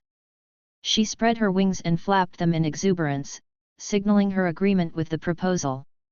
Absol, however, appeared torn. Trusting the safety of the young avian to this human? The weight of responsibility bore down on him, and he contemplated the potential risks. As he grappled with the decision, a distant sound drew their attention. Both the woman and Absol turned to gaze upon a magnificent creature. Adorned with plush, sky-blue feathers that resembled soft clouds, the medium-sized creature possessed an elegant and peaceful aura. Its expansive, angelic wings lent it an ethereal grace, striking a balance between avian and draconian beauty. This was Altaria, and her cold stare was fixed on Swablu. Swablu felt frightened and recoiled slightly, sensing the cold look from her mother, Altaria. A melodic voice, elegant yet firm, echoed within the young woman's mind. "Proceed, but be careful." The voice clearly emanated from Altaria. Without hesitation, Altaria plucked a soft cotton feather from her body, gently tossing it toward the girl. "When you get in trouble, let this young lad activate her power with this." Altaria's gaze then shifted to her daughter, a cold warning in her eyes. "Don't cause trouble." Then she offered Absol a nod of understanding, before swiftly ascending with powerful flaps of her wings, disappearing into the horizon. Absol gave a nod, casting a final glance at the pair before dashing off to follow Altaria. Swablu chirped joyously, raising her right wing in a triumphant gesture. The young woman chuckled, "Heard what the bird saint said, didn't you? Promise not to cause up any trouble, all right?" "Tweet tweet." Swablu responded with an affirmative tweet. She knows what her doing, and despite her being stubborn, she is quite intelligent. Otherwise, they would have found themselves in trouble yesterday afternoon. "I'm glad you know," the woman smiled and said. August 30, 2005. 3 a.m. Within a humble, time-worn house, a young man meticulously packed items into an old, fraying backpack. He paused to check his phone. It's a message prompt that appeared twice yesterday before and after the gathering happened. The content says, "Capture that creature, if the situation became worse, kill that man." Displayed was an image of a man, Floyd, accompanied by 3 beasts at his side. The young man's face remained impassive as he shouldered his backpack. Before departing, he took a moment to gaze at a framed picture, whispering, "Mom, Dad, I'm stepping out." Without another word, he vanished into the night. Chapter 10, Kanraku's Past. In an undisclosed location, Professor Kanraku with Blast was guarding behind was scrutinizing the documents in his hands. In front of him, a pink, egg-shaped Pokémon with a pouch-like belly attended to a bandaged, unconscious Growlithe. The Pokémon had stubby arms, large oval-shaped eyes, and a small curled horn atop its head. "It's Chansey. These are not merely cuts, they resemble scratches more closely," observed the professor. "Along with bite wounds, there are injuries to the eyes and ears. And most grievous are the bone fractures and internal injuries." Holding a slave collar, Kanraku speculated, this little one might have been enslaved, given this chain as evidence. It seems likely it was used in what some people called beast fighting. And the fact that the extensive internal injuries and being alone unconscious suggest it might have lost in battle and have been abandoned by its owner. What a poor soul! If I had not found it, this guy's fate would have been sealed. Achieving harmony is still a distant goal. Kanraku knew it would take years, perhaps decades, to realize his vision. "Kami-sama, please grant me more time. Do not let the world descend into further chaos, to the point where reconciliation between humans and beasts becomes impossible. I will demonstrate that harmony is possible, I'll swear it to the bottom of my heart. So, please." Blastwaz approached Kanraku and gently patted his head, aiming to comfort him. "Don't worry, my partner, I know what to do. These setbacks won't bring me down, instead, they fuel my determination to move forward," said Kanraku, trying to reassure Blastwaz. "Our first goal is to unite more compassionate individuals and creatures who share our vision and believe in our principles that war is not a solution but a path to destruction, and only harmony can truly resolve conflicts." Kanraku's face lit up with excitement, showing that despite the pressure, his spirit was undaunted. Blastwaz, too, was inspired by Kanraku's fervor and nodded resolutely, showing unwavering support for his partner's mission. A wave of nostalgia swept over Kanraku as he recalled the chaos that erupted 4 years ago between humans and beasts. He had been one of the biologists assigned to study and research the creatures. Back then, their knowledge was limited, and they had underestimated the beast's significance. After a shipwreck, he found himself on an unknown island, surrounded by curious little blue turtles. The excited one who approached him eventually became his large partner in the pursuit of peace.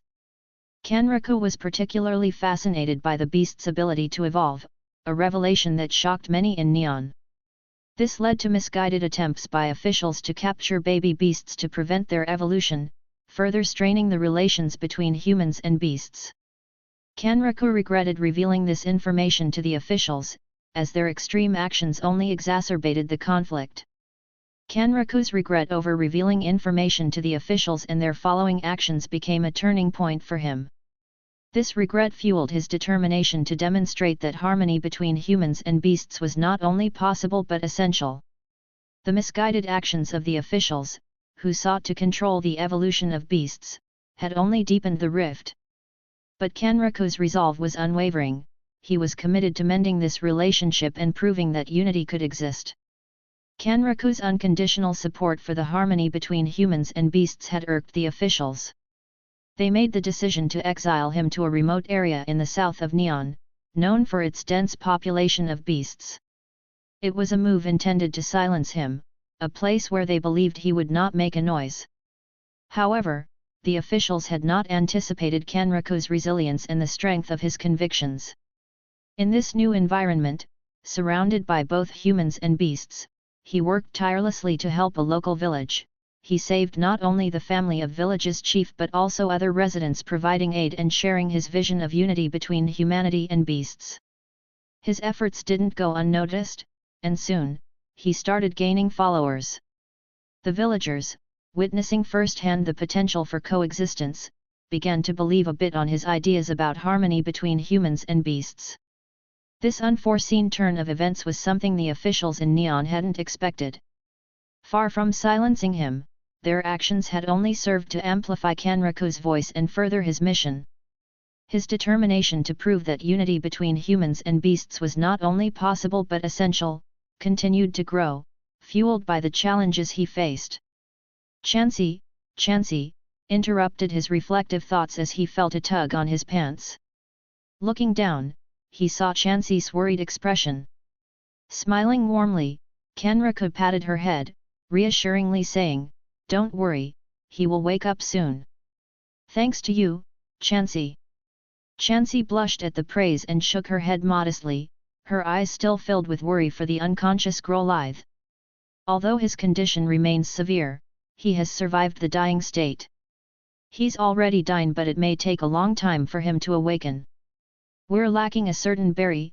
Such things are truly hard to find, Kanraku said, his brow furrowing as he looked at the array of berries before him. Figgy, Oran, Wiki, Mago, Agwaf, Lapapa, Leppa, Shari, Pecha, Persum, Rost, Aspir, and Pass Ho. These were the berries he knew to have beneficial effects for both humans and beasts, a knowledge acquired over 3 years of solitary research and perilous exploration with Blastoise. Yet, he was aware there were still undiscovered berries out there. Pointing towards the Figgy, Oran, Wiki, Mago, Agwaf, and Lapapa berries, Kanraku instructed, "These are the ones you should give to him every 2 hours. Since he can't wake up, squeeze the berries and collects the juice. Add a Leppa berry to enhance his energy. It would be even better if you combine it with your egg, it has mysterious healing properties and is quite delicious. Combined with your abilities, Chansey, I believe you can fully heal him. I have faith in you, do your best."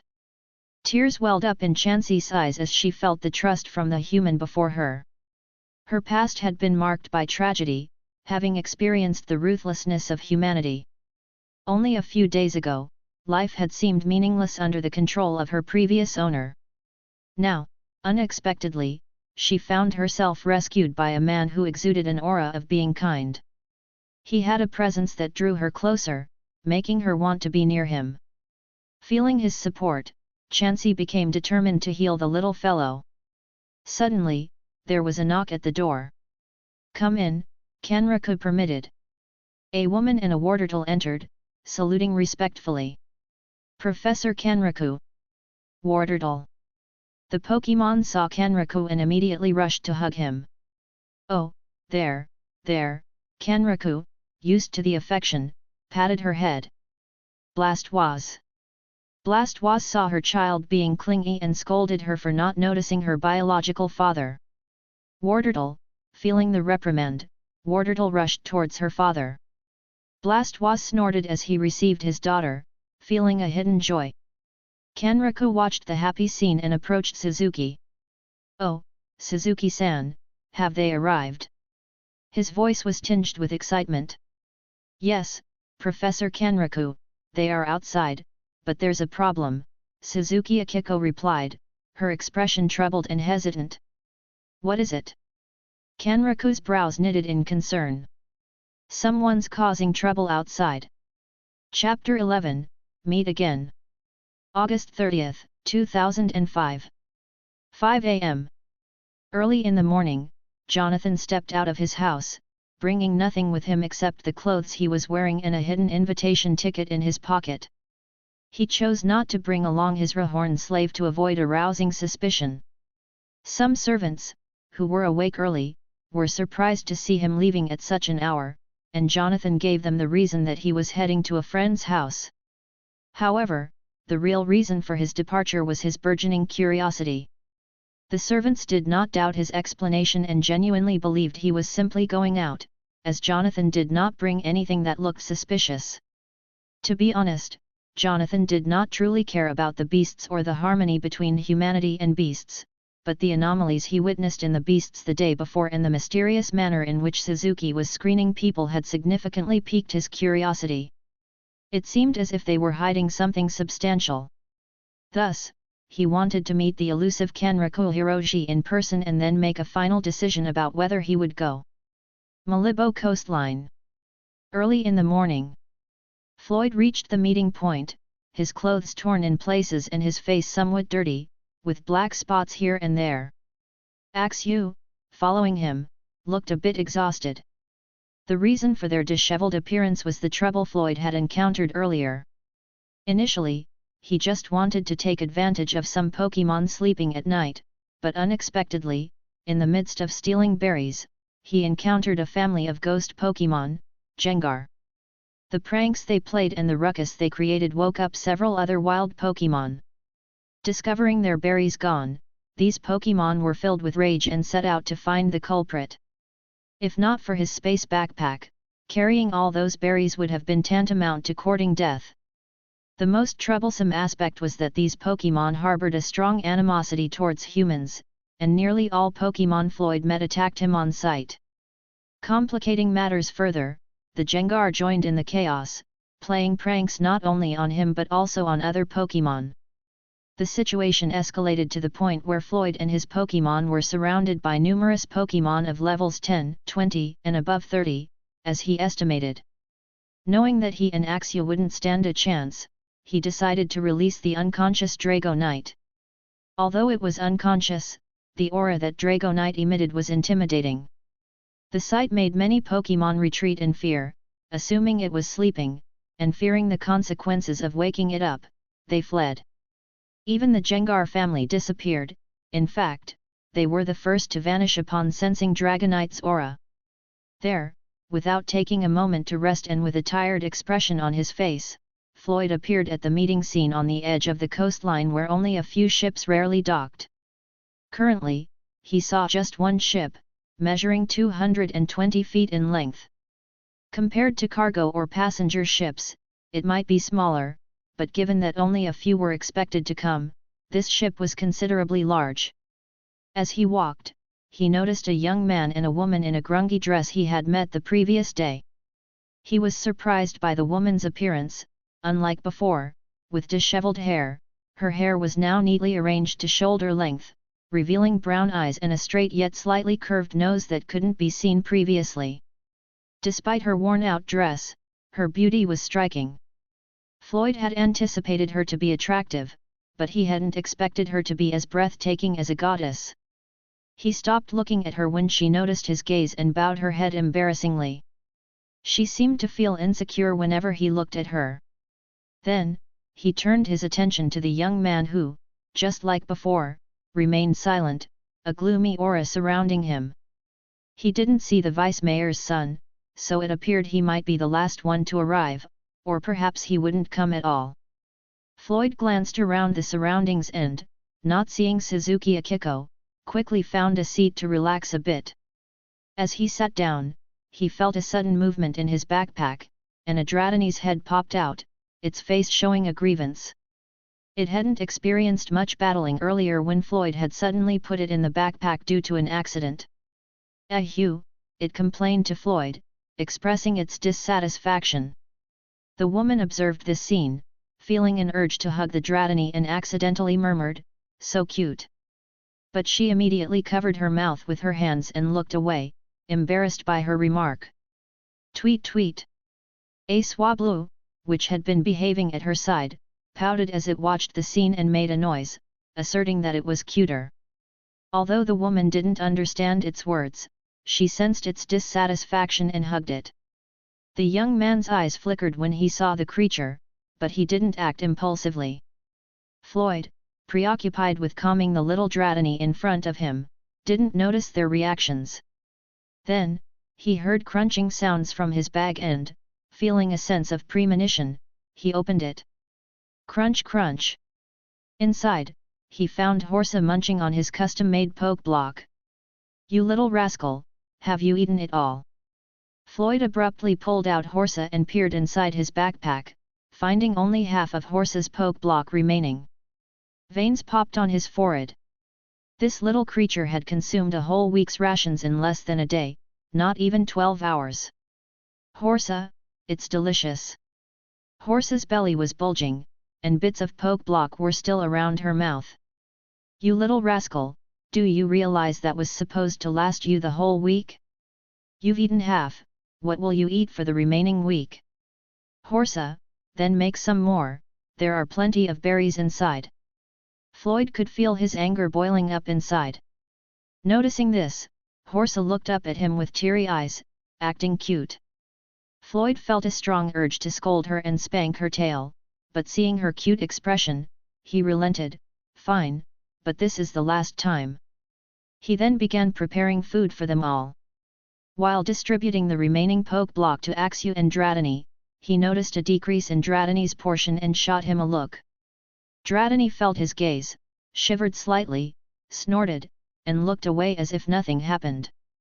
"Humph, this is your fault, human, for not letting me fight," he thought.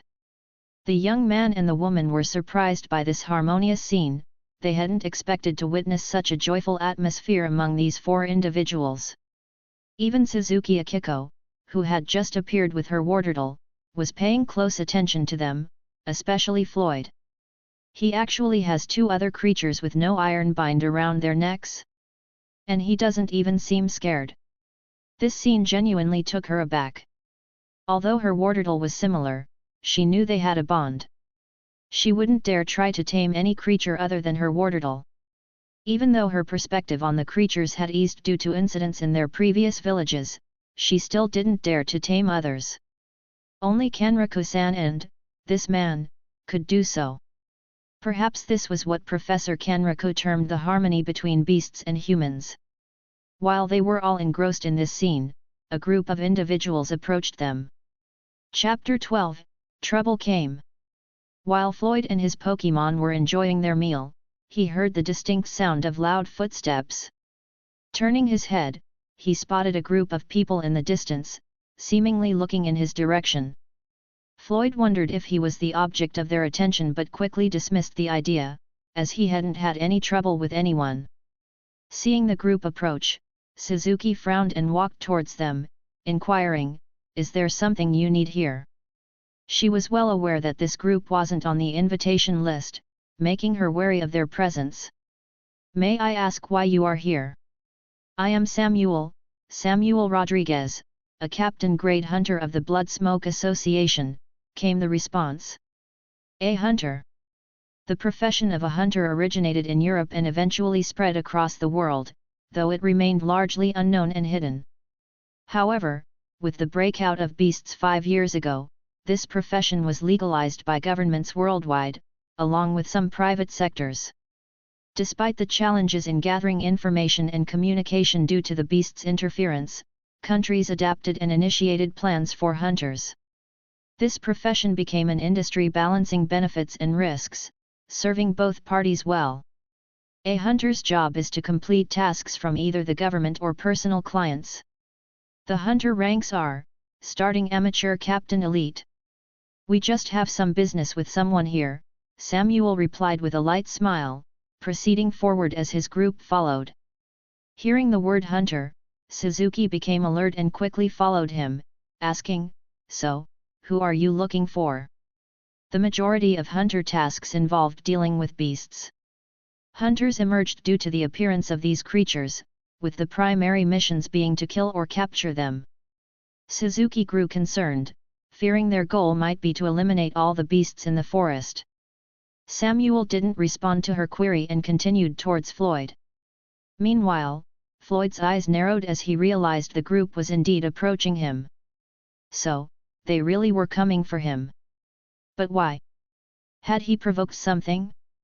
Blood smoke? Wait, the Blood Smoke Association. Floyd's posture stiffened at the realization. Just a week ago, wasn't this the organization that attacked Dragonite Mother? So, their target was Dratini. He was confident it was Dratini because he knew these people had no idea where Dragonite Mother was. You are called Floyd, am I right? Samuel stood before him, smiling. So, even his name was known. A tense atmosphere suddenly enveloped them. Floyd's eyes grew cold as he looked at Samuel. Behind his back, he made a discreet sign with his hand. Axu, quickly noticing, stepped back until he reached a tree, where he hid and disappeared. The group didn't mind Axu's departure, their focus was on the small creature, Dratini. Yes, I'm Floyd. Do you need something from me? Floyd feigned normalcy, striving to keep his emotions in check.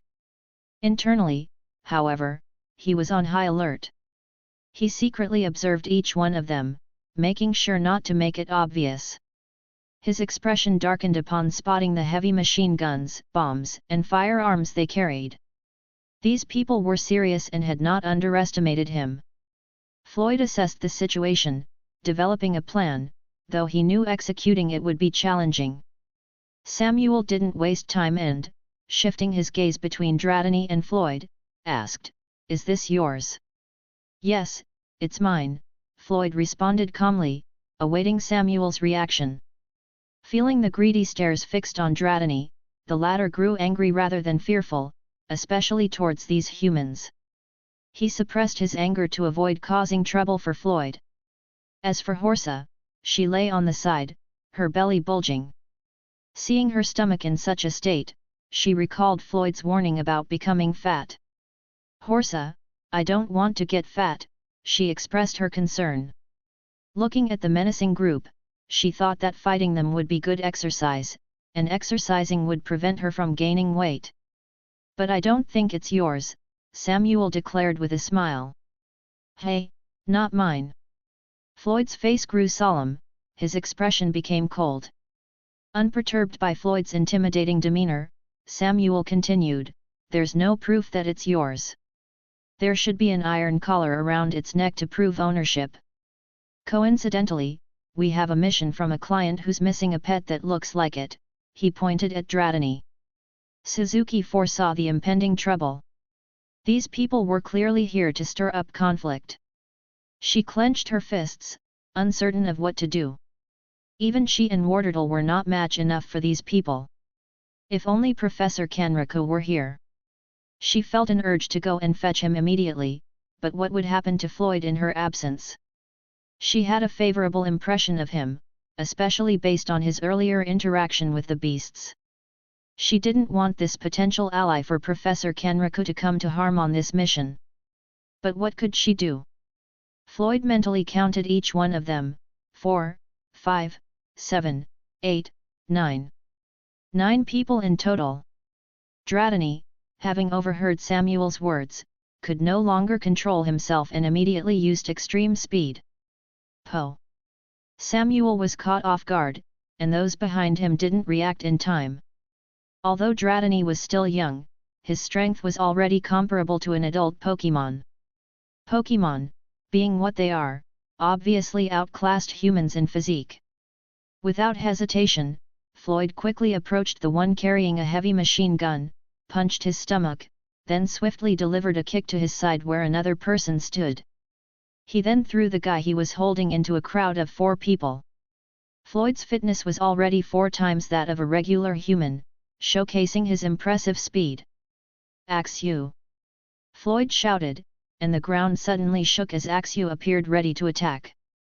Breaking swipe! Floyd commanded. The 2 remaining individuals, caught by surprise and about to attack Floyd from behind, were swept away by Axew's tail. Those who were caught off guard and attempting to stand received another wave of attacks from Floyd, Dratini's extreme speed, and Horse's water gun. Then, black smoke filled the small area around them, signaling Horse to start her actions. Smoke screen! Claw!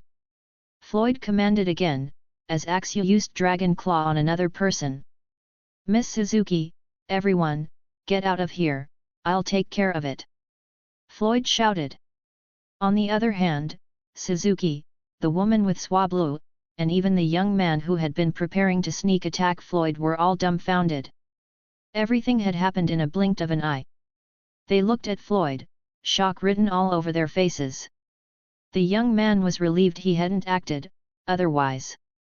When Suzuki heard Floyd's call, she couldn't believe it but quickly reacted. This was her chance. She hurried back to call Professor Kanraku. On the other hand, the woman, still forming a surprised O with her mouth as she recalled the scene, quickly moved away, holding Swablu, when she saw the black smoke emerging. Swablu's current state could be described as a fan admiring her idol. If there were animations, you would see huge stars flashing in her eyes as she looked at Floyd. This guy was too handsome. I have a human idol now, she thought as she flapped her wings acting as if she was cheering, although she couldn't see him surrounded by black smoke. Suddenly, a huge signal flare shot into the sky. Samuel, from his position on the ground, had activated it. Comment.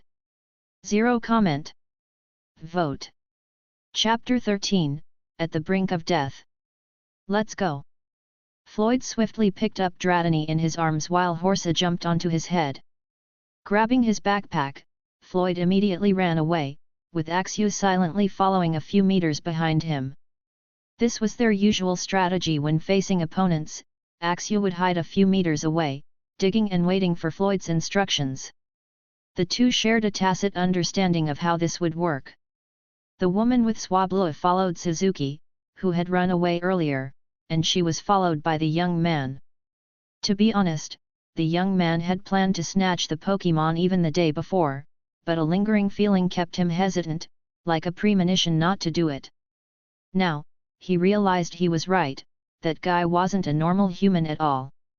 Watching him battle with that small beast earlier had been a shock, as if a closed door had suddenly opened to him. A tacit understanding between humans and beasts. He remembered the context of the flyers from Kanraku. A harmony between human and beast. It seemed he had witnessed a possibility of it and was even witnessing history in the making. Perhaps he could. In fact, he wasn't the only one thinking about this. Jonathan had already arrived before the conflict started and had silently watched them from afar. A few minutes later, he witnessed a shocking scene that blew his mind. The flyers, the harmony between human and beast, came back to him. Thinking about this, he became resolute and made a decision. He wanted to join. He wanted to see it, to become a pioneer for the future of humanity. Who would expect that a young master like Jonathan, who didn't even care about the lives of Pokémon, would suddenly think about this now? Imagining fighting side by side with the beasts at his house, Rahorn, against enemies, defeating any opponent that obstructed them. Thinking about this made the young hot blood inside him boil. He wanted this too. I will go to Kenraku-san, he thought. But there was a problem, reinforcements were coming, and he needed to hide. If they happened to see him. Fortunately, he was a bit far from the actual scene, and he could hide safely. As Floyd ran, he noticed the Pokémon around him. What puzzled him was that these creatures didn't attack but kept hiding near him. It seemed they were afraid, especially when people were chasing him. It was reminiscent of what had occurred the day before. Could it be?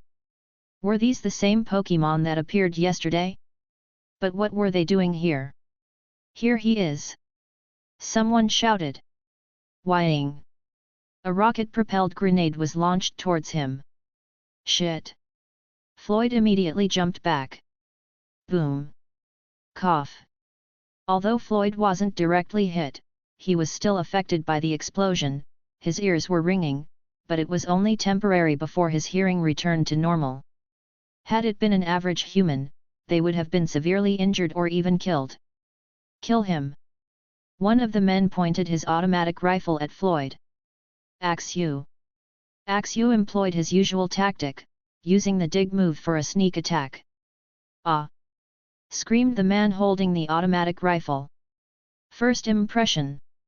Another man received Axu's attack. Peng, peng, peng, peng. A sudden gunshot coming towards him. Axu used his claw to shield himself, but he still took some hits. Claw! With Floyd's command, Axu immediately unleashed Dragon Claw. On Floyd's side, he had already recovered from the impact and was sprinting from tree to tree, trying to confuse his opponents. His dragon power had been significantly consumed, and if his fitness was originally comparable to 4 times that of an average person, it was now improved to 5 times. With his speed, he quickly closed the distance to his opponent and struck with his claw. Though it wasn't a dragon claw move, his current strength was enough to knock out an opponent with 1 hit. He then recklessly rushed towards 2 more people like a wild fighter. Floyd wasn't versed in martial arts, so he imitated some of Axu's moves when fighting. Another enemy appeared near him, and Dratini used extreme speed to knock out the adversary. Another individual took a shot at him, and Floyd quickly dodged behind a tree. He felt helpless in this situation, as if he were fighting an infinite number of mobs. The people coming seemed endless. It appeared that his presence here had been carefully planned by them, otherwise, where all these people have come from? Another rocket-propelled grenade came towards him. Caught off guard for a moment, Floyd still managed to escape, but the impact affected him again, causing temporary hearing loss. When his hearing returned, he felt movement on his back. He had been caught off guard. A man was holding a rifle to his back, about to pull the trigger, when a water gun shot him. Pu! Horsa, on his head, looked at him, seeming to ask worriedly if he was okay. Floyd felt relieved to have another little ally on his side but had no time to rest. He immediately stood up and ran away. Dratini, reaching his shoulder, felt a bit exhausted. Floyd also encountered Axu, who had bruises on his hands and body. Floyd felt worried, but there was no time to hesitate, they had to run. As they ran, many hunters appeared on each side, surrounding him, guns drawn, and firing towards him. Shit! Floyd cursed loudly, feeling a huge crisis. Unsure of what to do, he activated his full dragon power to protect Horsa, Dratini, and Axu. However, his Pokémon were unwilling, especially Axu, who rejected his hand and jumped forward, ready to receive the attack. Horsa felt the same. Despite having met Floyd only a few weeks ago, she already considered him as family. Tearfully, she also jumped to protect him. Dratini also wanted to struggle but, compared to his elder brother and elder sister, he was almost exhausted and couldn't break free from Floyd's grasp. Just when Floyd thought all was lost, a strong dragon energy inside him flowed through Axu and Horsa. Shocked and desperate, when Floyd thought this gonna be the end, he shouted, no. Ting ting ting ting. Ting ting ting ting. Horsa and Axu spun around, deflecting each bullet. Dragon Dance. In this unexpected crisis, Axu had managed to learn Dragon Dance. What? How? The people surrounding him gaped in shock. Again, fire. Snatch the beasts. Use RPG. This time, even rocket-propelled grenades were used. Although Horsa and even Axu, the one who unexpectedly learned Dragon Dance, managed to use it, they were still surrounded. Damn it! Floyd felt desperate. He looked at these people with anger, swearing that if he survived, he would take them down one by one. But the reality was, he and his Pokémon were helpless. Fire! Swish! Swish! Swish! Swish! 4 RPGs were fired from each side, leaving no blind spot for Floyd to escape. Pew! Pew! Pew! Pew! Just when Floyd thought it was the end, suddenly, 4 shots of water deflected the RPGs. Shit! What is that? Floyd saw what happened and looked at Horsa, but it seemed impossible. He then looked back to find the source and saw a middle-aged man in his 30s, dressed in long sleeves and slacks, with a huge blue turtle at his side. Alongside him were Suzuki Akiko with her Wartortle, the woman with the Swablu, and the young man. Amazing! A beast protected a human. Partner, did you see it? Oh my god, it actually happened in front of my eyes. I knew it. My goal is true. Harmony between humans and beasts is possible. Kanraku spoke excitedly in his native language to Blastoise. Professor Kanraku Hiroshi had appeared. Chapter 14, Rescue and Retreat. Earlier, Kanraku had happened to witness Floyd fighting alongside his beasts, which left him feeling ecstatic. This was the first foreigner he had seen coordinating and fighting together with creatures so seamlessly. He had mentioned this possibility to people time and again, but aside from himself, who always initiated conversation with these creatures, people still harbored reservations. Then, he saw the shocking scene of Floyd trying to protect the creatures, and them rejecting his protection to shield him instead. Blastoise was about to intervene when they all witnessed an unexpected scene. The creatures moved in sync. Kanraku didn't know what it was, but watching it was still a shock to him. In Floyd, he felt like he was seeing a long-lost friend. Professor, you must save him. Kanraku was snapped back to reality when he heard Suzuki speak. He then turned his attention to the people surrounding them. Who are you? Are you a foreigner? You shouldn't be meddling in what we're doing here. We are from the Blood Smoke Association, we are assigned to arrest someone here. The people looked wary as they glanced at the large blue turtle creature by Kanraku's side. Good morning. My name, is Kanraku Hiroshi. I'm from, the country, of Nihon. I'm a professor in biology. This guy is my guest. Unlike Suzuki Akiko, who could speak fluently in English, Kanraku struggled and stuttered while introducing himself and pointing at Floyd. Although he could understand English, he was still struggling to speak it fluently. Kanraku Hiroshi. Floyd looked at him and the large Blastoise by his side, one of the 3 original starters from the Kanto region in Pokémon, and among the first 3 starters to ever appear in the Pokémon franchise.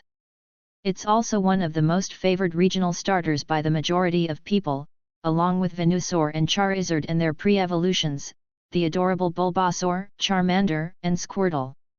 He hadn't expected to see one here, especially a fully evolved one. The level requirement for Wartortle to evolve into Blastoise was level 36, but the aura emanating from this Blastoise felt similar to that of the Dragonite Mother, albeit slightly weaker. The Dragonite Mother was the strongest Pokémon Floyd had ever encountered, and now another formidable one had appeared.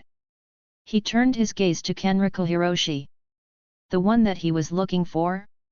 I am one of the elite hunters of the Blood Smoke Association, my name is Henry. There is something I need to tell you. This task was assigned to us by the executives of the Blood Smoke Association, and this guy dared to attack one of my men. We need to catch him. Henry, one of the elite hunters, introduced himself. He remained cautious due to the presence of the creature by Kanzaku's side, not acting rashly, but a hint of greed flickered in his eyes, revealing his desire to catch it and sell it. "Sir, don't listen to him, they're trying to steal my partner!" Floyd shouted, feeling that Kanzaku was his only hope.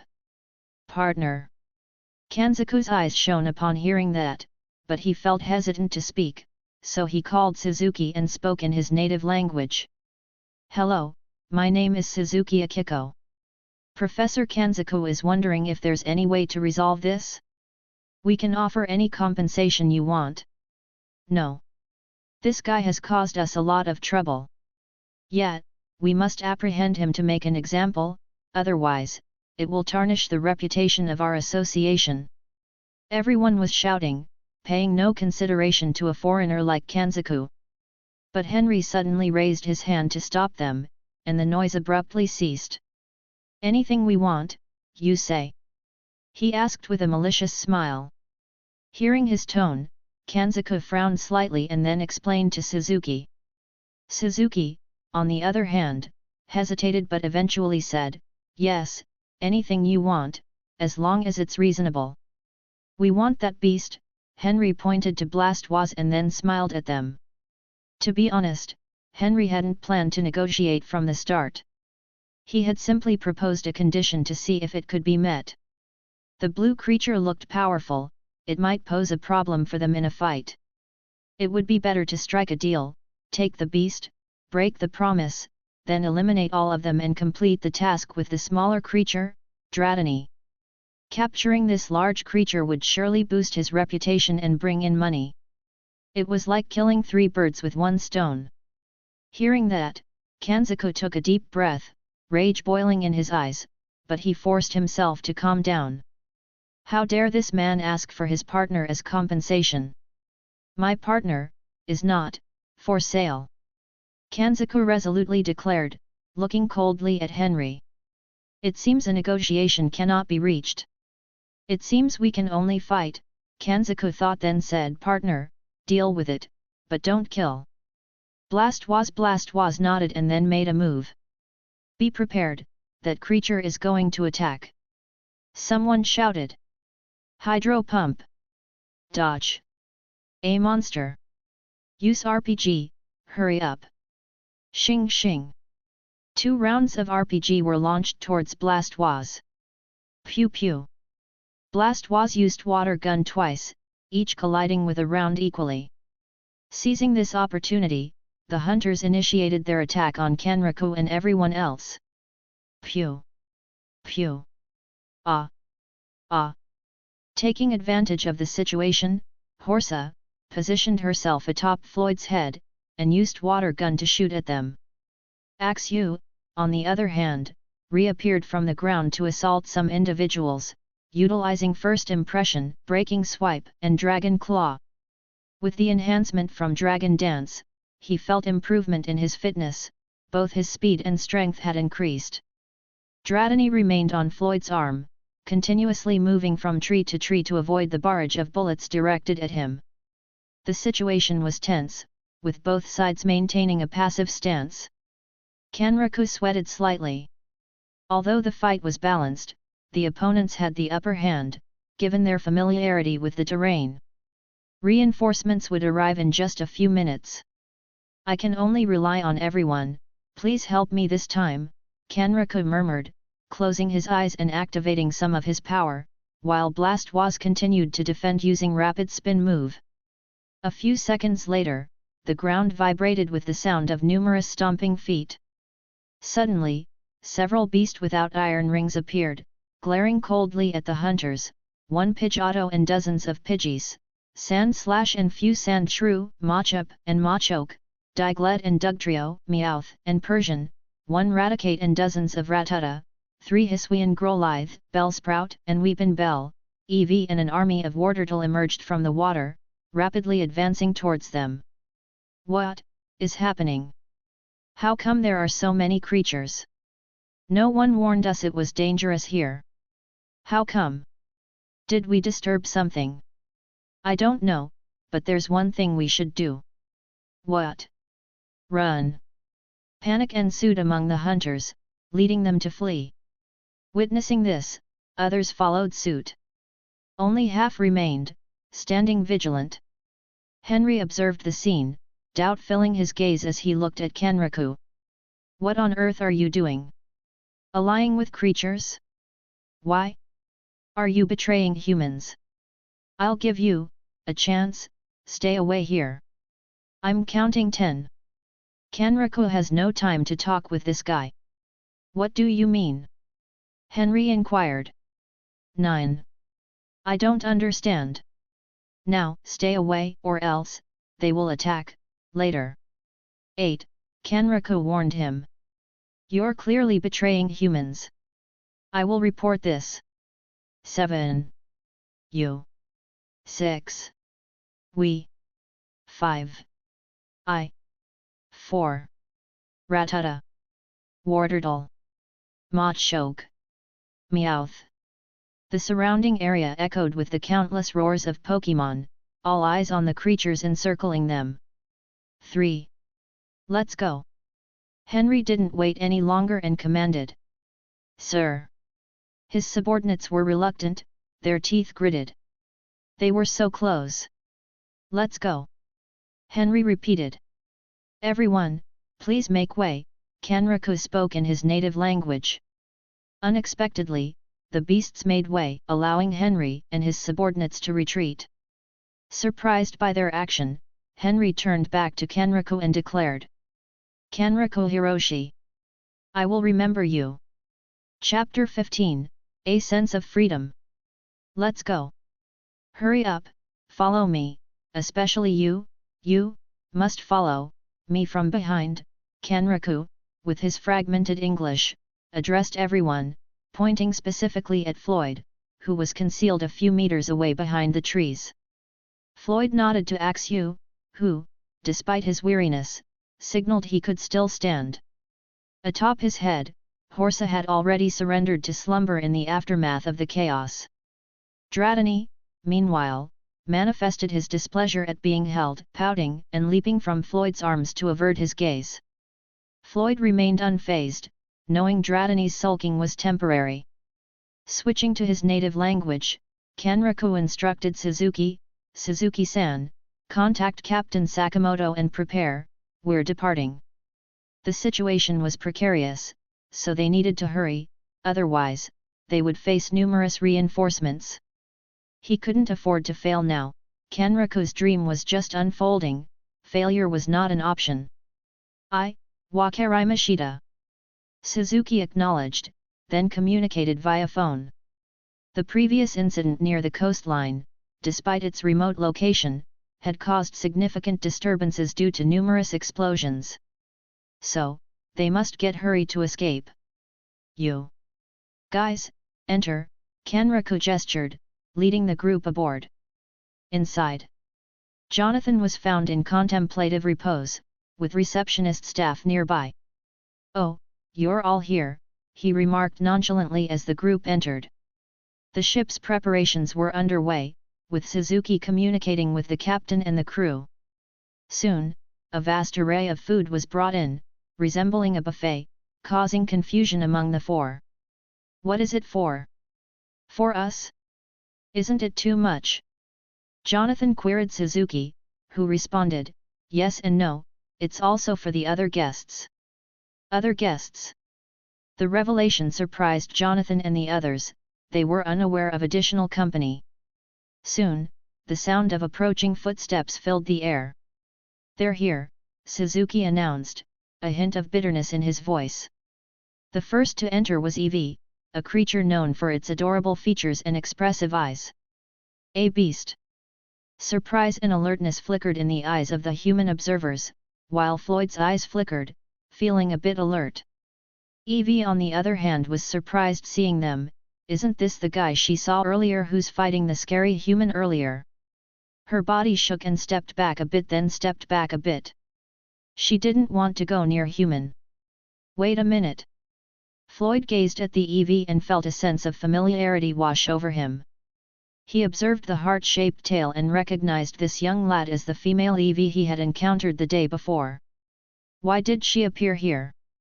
Then, he happened to spot a Meowth who also appeared. A coincidence? No, he shook his head and thought, it's not. Then, why were they here? The shocking scene didn't end there, as countless other Pokémon appeared: Machop, Rattata, Butterfree, Oddish, Sandshrew, Weepinbell, Hisuian Growlithe, Pidgey, and various other Pokémon. Amidst the shock, Jonathan sought refuge behind a cover, exclaiming, "What is this?" The young man, equally terrified, questioned Suzuki's sanity. "Are you crazy? Don't worry, they will not hurt. We and them have agreement, they will not attack." Kenriku's voice, punctuated with his characteristic pauses, reassured the group as he entered, comforting a timid Oddish in his arms. "Partner, let's do it," he addressed. "Blastwaz, Blastwaz!" Blastwaz nodded, then shouted outside, and many Wartortles appeared outside surrounding the ship, and it started to move. Blastwaz himself also goes outside to help. The motion of the ship became palpable to those on board, and the Pokémon went outside, looking curiously at the unfolding scenery. As the vessel moved farther and farther from the accursed location, a poignant scene unfolded before their tear-filled eyes. It was a place that had left indelible marks of trauma on their souls, a realm where hope seemed like a distant, faded star. Tears streamed down Evie's face as she vocalized her sorrow, "Ee-bye, ee-bye, ee-bye." Just yesterday, during a screening in the forests by Suzuki Akiko, she and Meowth had been abandoned by their previous owners. They were left unnoticed, and other Pokémon seized the opportunity to rescue them. Eevee felt a sense of relief for escaping that hellish place. Similar sentiments were shared by Meowth and the other Pokémon as they witnessed the hellish place grow smaller in the distance. Pidgey and Pidgeotto flew outside, releasing strong cries with tears in their eyes. The female Oddish, nestled in Kenriku's arm, shed tears as well, thinking of her fallen comrades who have been burnt on the fiery furnace. She clung to Kenriku, seeking solace in her grief. Kenriku felt touched, patting the little Oddish on his bosom gently. He fulfilled his promise by setting them free and taking them away from this place. Floyd looked at this scene one by one and looked at Kenriku with respect. This is a great man, he thought. Floyd observed the scene with growing respect for Kenriku. The Pokémon on board, including Swablu, Horsa, and Dratini, exhibited confused expressions, while Axew suppressed his tears, trying to maintain a strong facade as the elder brother of the group. He looked at these Pokémon who were letting out their grievance and knew how hard is it for them to be free like this, because he were almost become like this if he had not met Floyd before. In the more than half a year that he and Floyd had travelled together, Axew had witnessed many scenes like this. He was unwilling to accept it but knew he couldn't do anything. His little sister and little brother might not understand it now, but sooner or later, they would know their feelings and how hard it had been for them. The Pokémon relished the caress of the approaching breeze, a whispering zephyr that tasted like the sweet breath of freedom. Previously. "Sir Mike, we've lost too much manpower," Henry declared, phone in hand. Voice on the phone, "What? You lost? With that much weaponry? It's useless if your opponent is a horde of beasts," Henry retorted, lighting a cigarette. Voice on the phone, "You fought beasts? Are you an idiot? Who in their right mind fights a multitude of beasts? Are you an idiot?" "We were helpless," a foreigner named Kenriku Hiroji appeared. By his side, there was an adult beast. "Do you know the blue turtle beast called Lord Blue?" The voice on the phone expressed surprise. "You encountered Lord Blue?" "Yes, and he was with Kenriku. Had it been only Lord Blue, I wouldn't have been concerned, but surprisingly, Kenriku can command a multitude of beasts. There are many. It seems he can command them," Henry added. Voice on the phone, "Henry, Are you kidding me? A man can control beasts, are you making excuses for your failure? Let me tell you, because of this failure, I will have to step back from my position, and you will do the same. I don't care about it and I'm not bluffing. You can ask anyone here, Henry insisted, as he narrating the events that happened earlier. A few minutes later, a gasp came from the phone. Voice on the phone, return and report the details after you come here. If any government personnel inquire, inform them of the incident but strictly refrain from disclosing specific information regarding the task. Simply state that you were contending with numerous beasts and avoid discussing anything else. Additionally, request them to declare the young individual and the man from Nihon as wanted. But many members already know about it, Henry responded. Voice on the phone, they don't know anything about the significance of the task. Let the government personnel remain perplexed. Focus more on discussing the youngster, the foreigner, and the horde of beasts, and minimize conversation about the task. Well, okay, got it. Henry nodded, then hung up the phone. Reflecting on the events, the image of the beasts protecting the young man, Lord Blue by Kanriko's side, and the surrounding horde of beasts. Henry looked towards the sky and wondered, I really don't understand, but why? Chapter 16, Aftermath. Carpenter Town. Previously, when countless explosions suddenly rang out along the distant coastline, many people became nervous about what was happening there, fearing it might be the beasts coming again. Even a platoon of soldiers hurriedly went to investigate. However, upon arriving near the scene, they only encountered many hunters. A few hours later in Malibu City Hall, all local officials had received the report from one of the personnel and couldn't help but frown. Black Smoke Association claimed that they encountered a horde of beasts near the edge of the coastline. A foreigner named Kanriko Hiroshi from Nihon commanded them to fight the hunter team. The association has suggested declaring him and his disciple, Floyd Lester, a native descendant from the northeast of Maharlika, wanted. The ship that docked there seems to have come from that Kanriko Hiroshi and miraculously disappeared earlier. It seems they escaped. Does this foreigner have a post-entry permit? The mayor in front also started expressing doubt, waiting for an explanation. Yes, according to the report, they appeared here 9 days ago. What have they been doing here for 9 days? The mayor asked. Here, Kanriko Hiroshi released some flyers. The personnel passed the flyers one by one to the local officials. Harmony between human and beasts, are you kidding me? One of the local officials shouted. What an absurd idea. They might be the ones who caused the scene there. The vice mayor frowned, of course, he already knew about this. Isn't this what his son, Jonathan, talked about? I'm questioning why they were there with a large amount of ammo and explosive arms. Don't tell me they are saying they already knew these beasts were attacking, so they were prepared. The vice mayor on the right said. Yes, that's what they are saying.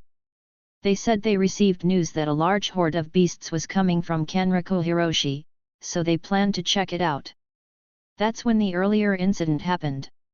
When the soldiers appeared, they only saw some hunters running back, saying there was a large beast there.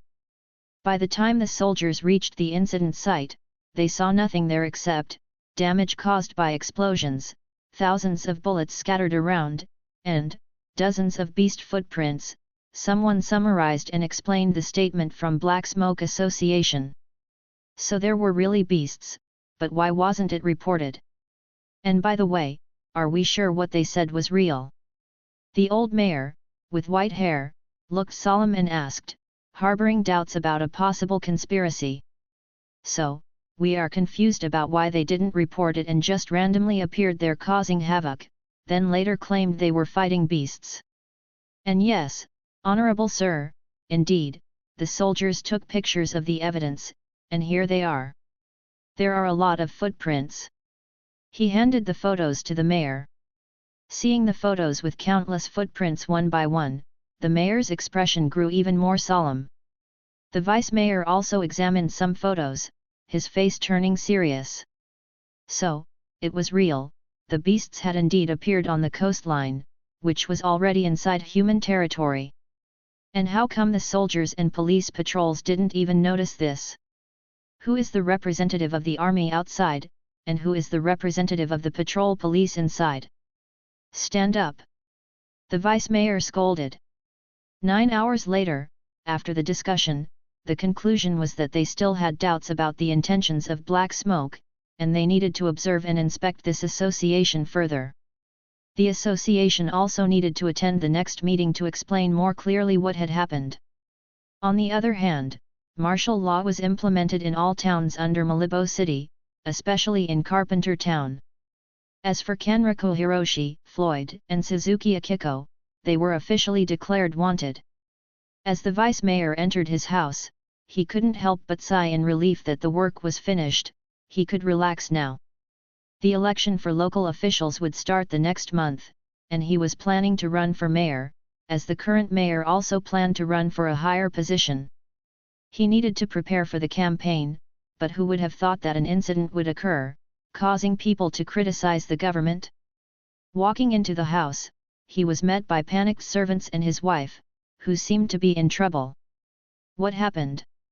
Husband, husband, he's missing. We can't find him, his wife hurriedly hugged him and cried, feeling panicked as she stuttered. What do you mean, can you speak clearly? The vice-mayor was confused. Our son, Jonathan. He's missing. Shugoi, Floyd-san, you know how to heal beasts? I'm really surprised now. Well, it's nothing, I just know a little of it. Floyd humbly smiled at Kanraku as he bandaged the arm of the injured Mankey. He actually recognized this Pokémon, it was also the Mankey who had fought Growlithe the day before. Mankey felt comfortable as every bruise disappeared a bit. Earlier, when the battle started, some Pokémon were injured due to the fight. Floyd now understood why there were beasts on the protected coastline of humans. It was because Kanraku had made an agreement with them that they needed to gather at that place on the condition that they must not hurt humans, and he would take them away. Fortunately, most of these Pokémon that Kanraku rescued were afraid of humans and didn't cause more trouble. After learning this, Floyd felt guilt because he knew he was one of the reasons why this had happened to them, so he offered some help. At first, these Pokémon were wary of him because they were very afraid, but Machoke took the initiative to ask for help not because he wanted to, but because his son Machop was in critical condition. He had no choice but to ask for help. Kanraku, who was about to use his power, was surprised at how Floyd quickly healed their injuries, including the severely injured Machop, Pidgey with broken wings, etc. What surprised him even more was the unknown powder Floyd was applying to their wounds. It seemed more advanced than using berries. So, he approached Floyd and asked, Floyd-san, would you mind telling what this is? I can pay, if you want. You mean this? Floyd held up a small empty bottle of potion. Well, it's not a big deal, I can tell you, wait. He then reached into his backpack and took something out. A dried blueberry appeared. What's this? Why do I feel familiar? Wait, I know. I know this is a berry that heals. I call it Iyashi no Mi number 3, why did you waste it? Kanraku looked distressed seeing the berry. It's not wasting, but using the maximum output of the berry. Imagine if you eat the berry to heal yourself, you can only use it one time, am I right? Floyd explained. One time? Isn't the berry's effect just one time? Kanraku looked confused as he gazed at the confident Floyd. Of course not, the reason I'm saying the maximum output is because of this. This fruit was already in a state of dryness, sheesh, it takes me 1 week to do this. Ding! Congratulations for making healing powder plus 40 points. Floyd ignored the system prompt and demonstrated as he extracted the powder from the berry and collected it in the bottle. What? Kanraku's mouth widened in surprise. Now you know. I call this medicine healing powder, Floyd smiled and said. So, you can, actually, do it. That's it, that's it. Damn it, I have wasted many berries, Kanraku exclaimed excitedly, feeling goosebumps as he looked at the method and hit his head, lamenting that he had wasted so much. Floyd-san, arigato gozaimasu. Kanraku was really happy he discovered the secret. It might be simple, but who would have thought you could make something like that? He really didn't choose the wrong person. No, actually I should be the one thanking you. If you hadn't helped me, I would really have died there. Kanraku-san, thank you very much, Floyd smiled lightly, waved his arms, and then bowed sincerely. Kanraku might not know how desperate he was at that time and how important his rescue was to him. Floyd had transmigrated to this parallel world with a system. If he had died early, it would have been a shame. Chapter 17, Topic about berries. Well, it's not only that type of berry, you can also use others like this. Floyd showed other varieties of berries. Wow, I know that, that's Iyashi no Mi number 2, oh that's Genki no Mi number 1, and that's Godoku no Mi number 1, Kanraku identified each of them. You call them something weird, what is that no Mi thing, is this One Piece? Floyd looked at him, feeling confused, and murmured something about his past.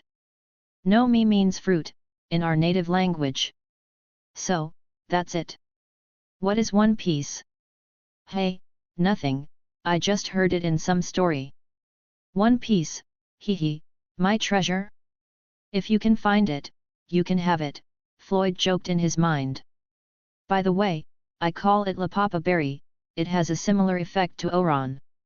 This one is called Leppa berry, it can restore stamina or energy in the body. This is Pecha berry, it can detoxify poison. So, it can also be dried, to make it powder, with the same effect, as eating the berry. Yes, the advantage of making it is the quantity is abundant and can be used anytime compared to the single-use effect of the berry, but the disadvantage is it takes a week to make it. Shugoi, so the drying process must be tough. Not really, just on the first day you need to fully dry it in the heat, preferably between 11 am 2 pm. On the second day, use the same process and squeeze it a bit, but don't let the juice come out. On the third day, repeat the process, let the fruit stretch but don't flatten it thoroughly. For the remaining 4 days, just let them dry. But just a reminder, not all berries can produce powder. It's still tough. Floyd-san, you're really great. No, it was just a fluke, ha ha ha. Wait, by the way, I also have some here, look. Kanraku took out many berries, and to Floyd's shock, he had a vast number of them. You also have these. So many. Floyd looked at the countless elan fruits in Kanraku's storage, he only had 4 of them when he stole some fruit. And they were only for Axu right now, but when Dratini grew up, this fruit would be a must because it had a strong normal type attribute and a similar flavor that Dratini liked. What? You know this? I call it Futsu no Mi number 8. Floyd rolled his eyes and said, I call that elan fruit. It has 2 varieties, one is the yellow one here. He pointed out the yellow fruit and continued to explain, anyone who eats this fruit can lessen the damage received from attacks of the same type as the fruit. Wait, you mean, like this fruit? Kanraku held up the blue fruit. That's Pasho berry, and anyone who eats this fruit can lessen the damage it received from the opponent's water-type attack. Floyd introduced it. Types, I know that, and you mean fruits have the same type? Kanraku asked. This is just my hypothesis that every beast seems to have different abilities based on their characteristics and their environment. For example, beasts with Piscean characteristics living in water seem to have the ability to use water magic. Some beasts can control earth magic, and those with avian characteristics can use wind magic. I guess there are also some berries that can lessen the damage of the elements it receives, corresponding to the type of the fruit that was eaten. For example, if there's a fire beast and you eat berries that have a fire type, it can lessen the damage. Floyd explained one by one. Wow, is that what you meant? Kanraku asked. Yes. Floyd nodded. I haven't delved into that study. I will check again if your hypothesis is correct. And honestly, Floyd-san, you really surprise me. You see, I have also researched it, and here, I have confirmed 6 elemental types: water, earth, plant, air, fire, and electric.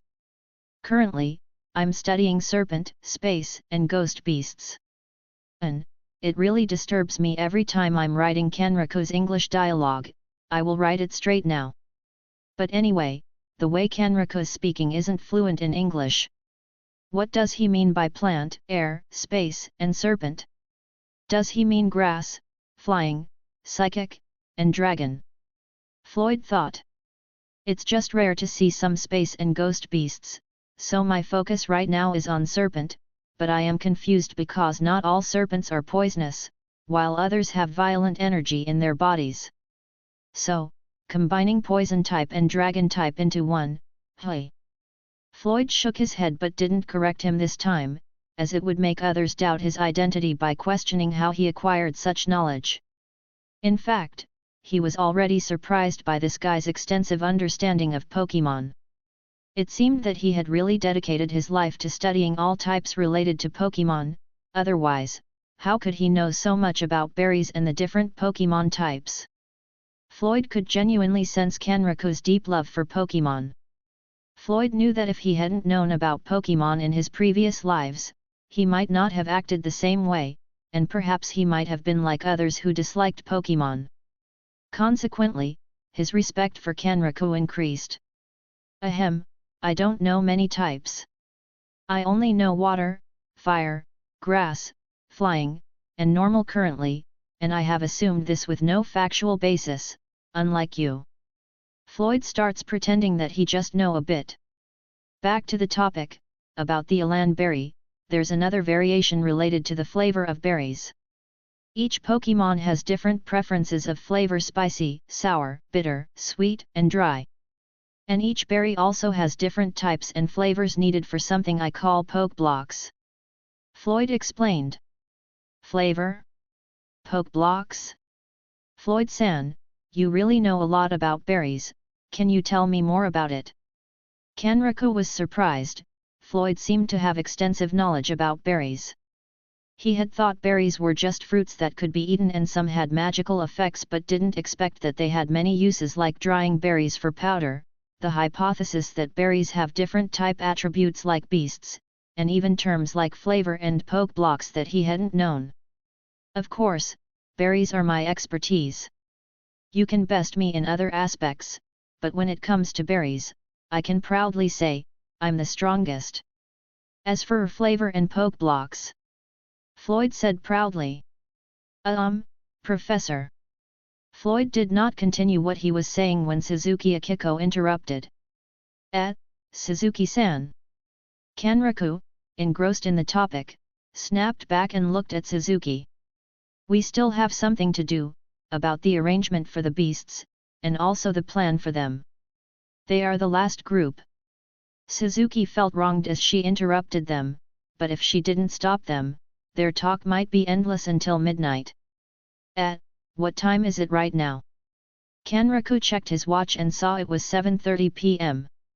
Ah ha ha ha, it's been too long, ha ha ha. I'm sorry everyone, my fault. I'm sorry I took most of your time, Floyd-san. I've really learned a lot from you. I hope it doesn't trouble you. Kanraku smiled embarrassingly as he patted his head and laughed. No, actually it doesn't matter. As long as it helps you, it's not comparable to the fact that you saved me. I really owe you a lot. Floyd just shook his head. No, don't talk about that thing now, it's nothing. You've really taught me a lot. I hope when I come to you later, you won't reject this old guy, ha ha ha. Kanraku patted his shoulder and laughed. I don't mind. Floyd shook his head. As for the other Pokémon and the people present, you could see their bewildered expressions as they watched Floyd and Kanraku's conversation earlier. Chapter 18, Alliances Framework. Even the female, who was confident about her knowledge since the bird saint had trained her, was dumbfounded.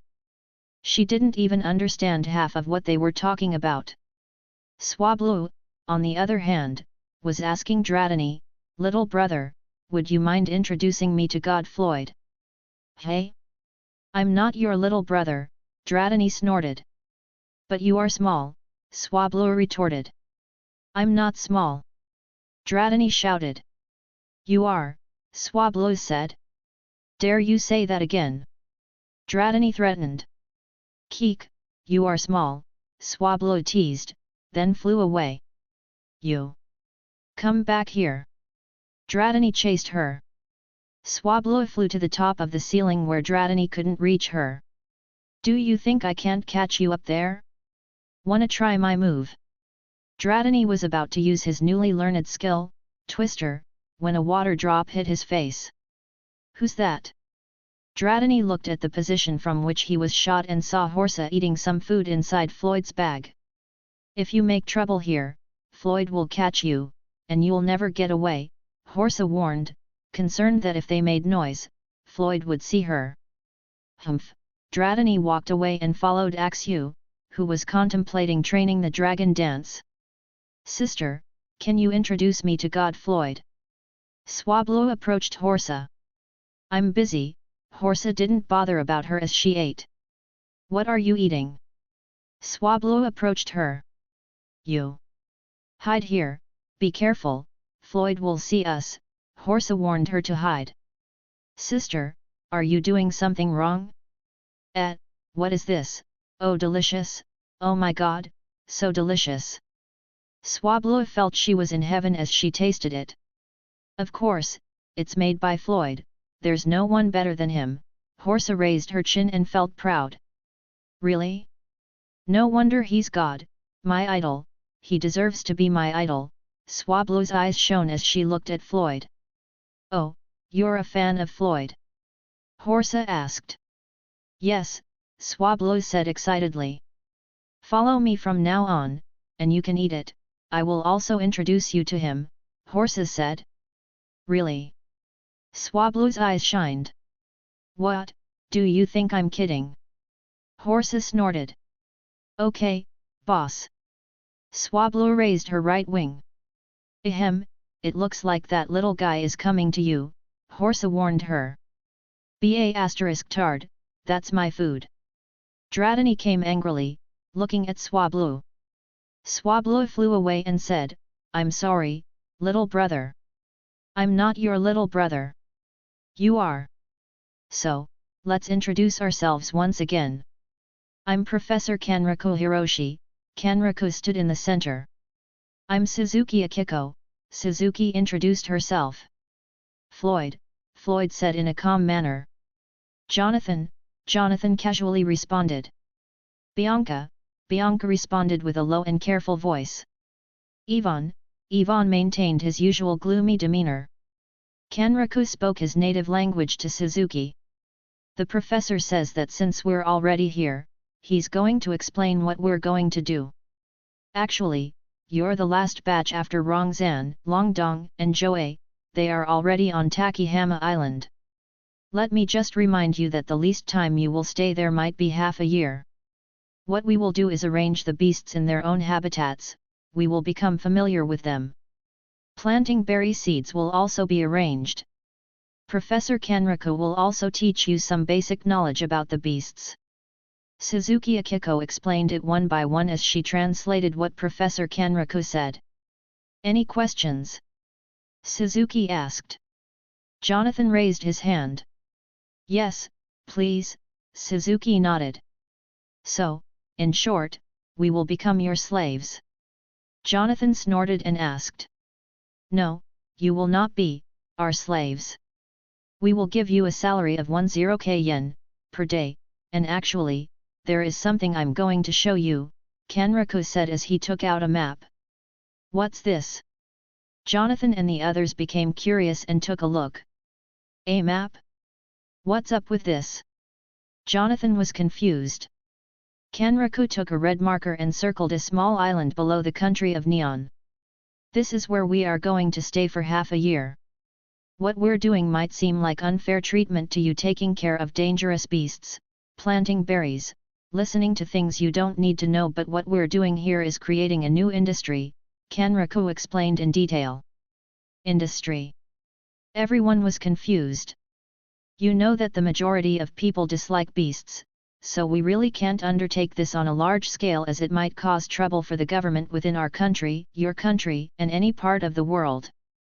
Government officials will certainly not agree with my plan. That's why I marked this island. As a remote place in Nihon, located far away from the mainland, government officials will have a hard time causing trouble for me here. And the reason I invited representatives from 4 countries as well is to hasten the pace of my plan.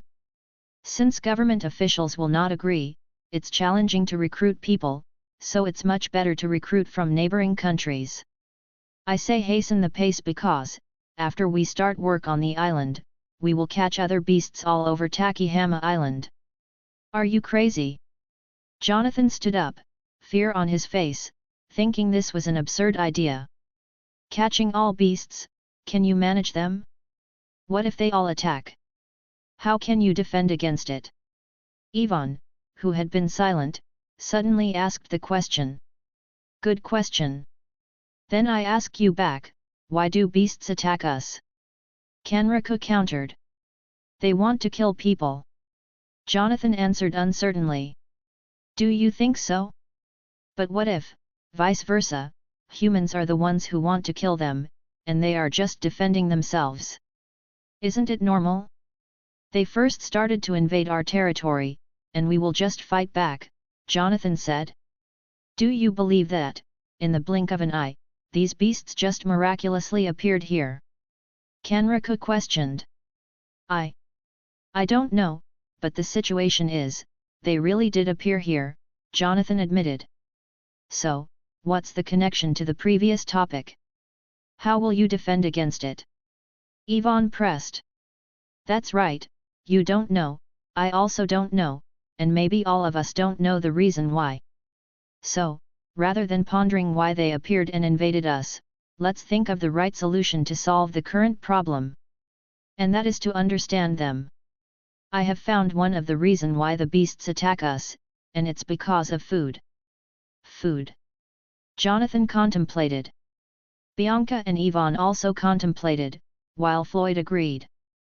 The characteristics of the beasts are akin to animals, their instincts, appearances, and behavior. Yet, a difference can be seen, as beasts possess greater intelligence and strength. So, the law of the jungle can apply to it as well, where the strongest one reigns supreme. The strong consume the weak cunningly hunt the weaker, and the weakest of all, humans, remain ever as a forever prey. Hidden within the heart of the forest are treasures for the strong beast to relish, while the weaker ones struggle at its edges, ever in search of more vulnerable prey such as humans. So, once we have resolved the issues surrounding food, it will be time to seize the opportunity to forge alliances with them, utilizing their abilities for mutual benefit, with no risks to either beasts or humans. Here, I am calling upon representatives from the 4 neighboring countries because, once we accomplish this mission, our next targets are Okinawa, and Kagoshima Prefecture, along with, of course, your respective countries. Each of you will be the pioneer this endeavor in your respective nations. Takihama Island will serve as the core of this platform, acting as the lifeblood that connects us, the 5 representative countries. And I name this, the Asian Alliance Association, or in short, Alliance. Chapter 19, Reminders. They're just something that I need to clarify to make it be clear for everyone. 1. The choice of a parallel world setting was my intention because I'm not familiar with some locations in Pokémon. All I know are the regions and some famous cities. So, I decided to set it in the real world. I'm also unfamiliar with some Pokémon characters. By the way, I changed the names of countries and cities to avoid being scolded by the viewers. I did some tricks. 2. I haven't played much Pokémon except for Pokémon Showdown and Pokémon Unite, nor watched Pokémon anime, but I've watched numerous videos, battles, and learned about various aspects like priority, move types, multi-strike moves, Z-moves, Mega Evolution, and more. I've also read many Pokémon fanfictions. 3. I know a lot of Pokémon from Gen 1 Gen 4, for Gen 5 8 Pokémon, you can say I know some of it. As for Gen 9 Pokémon, I will not add it for the reasons I'm not familiar with it. The concept of paradox Pokémon feels boring to me, I feel like it is just a copycat. Well, that's my personal opinion, and I'm entitled to it. 4. I chose Kanriku Hiroji as the founder of the Alliance because I wanted to honor the original origins of the Pokémon franchise, which comes from Japan. Making my country the founder felt cringe to me, as it seemed like taking someone else's origins, and a bit of nationalism for me. 5. Legendary and mythical Pokémon might rarely appear here for the reasons I'm not familiar with them, like Zekrom, Reshiram, and Kyurem about truth and ideals, and did Kyurem was formed because of the two or what? Also Zygarde, Xerneas, Yveltal, why Zygarde need to be separated, to observe the region? Does Xerneas' power relate to life and Yveltal was death so they both collide or what? Are they really the source of Mega Evolution, but why I feel it comes from Hone region? Because there's a lot of Pokémon that can Mega Evolution there, or maybe because of meteorites. And who the heck is the foursome Sword of Justice, Cobalion, Terrakion, Virizion, and Keldeo? What's their backstory? Most likely 4 Justice Dogs, maybe I'll explore these details later. As for the 4 Tapu brothers, I know they have a role in providing materials for Z-moves or Z-bracelets, but I'll research more about them. As for Lunala, Salgaleo, and Necrozma, is it the same scenario? Lunala and Salgaleo need to combine their powers to defeat Necrozma? What is Necrozma doing to Ultra Space? Is it related to Tapu? I saw Ash appear in some animation in which he and someone who has Zeraora defeated their enemies. I will check them later. As for the Steel Duo dogs Zacian and Zamazenta, all I know was Zacian from Pokémon Unite, that's it. And Eternatus stats can reach 1k+, anyway when these 2 duo dogs appear, and they will defeat Eternatus. Maybe that way.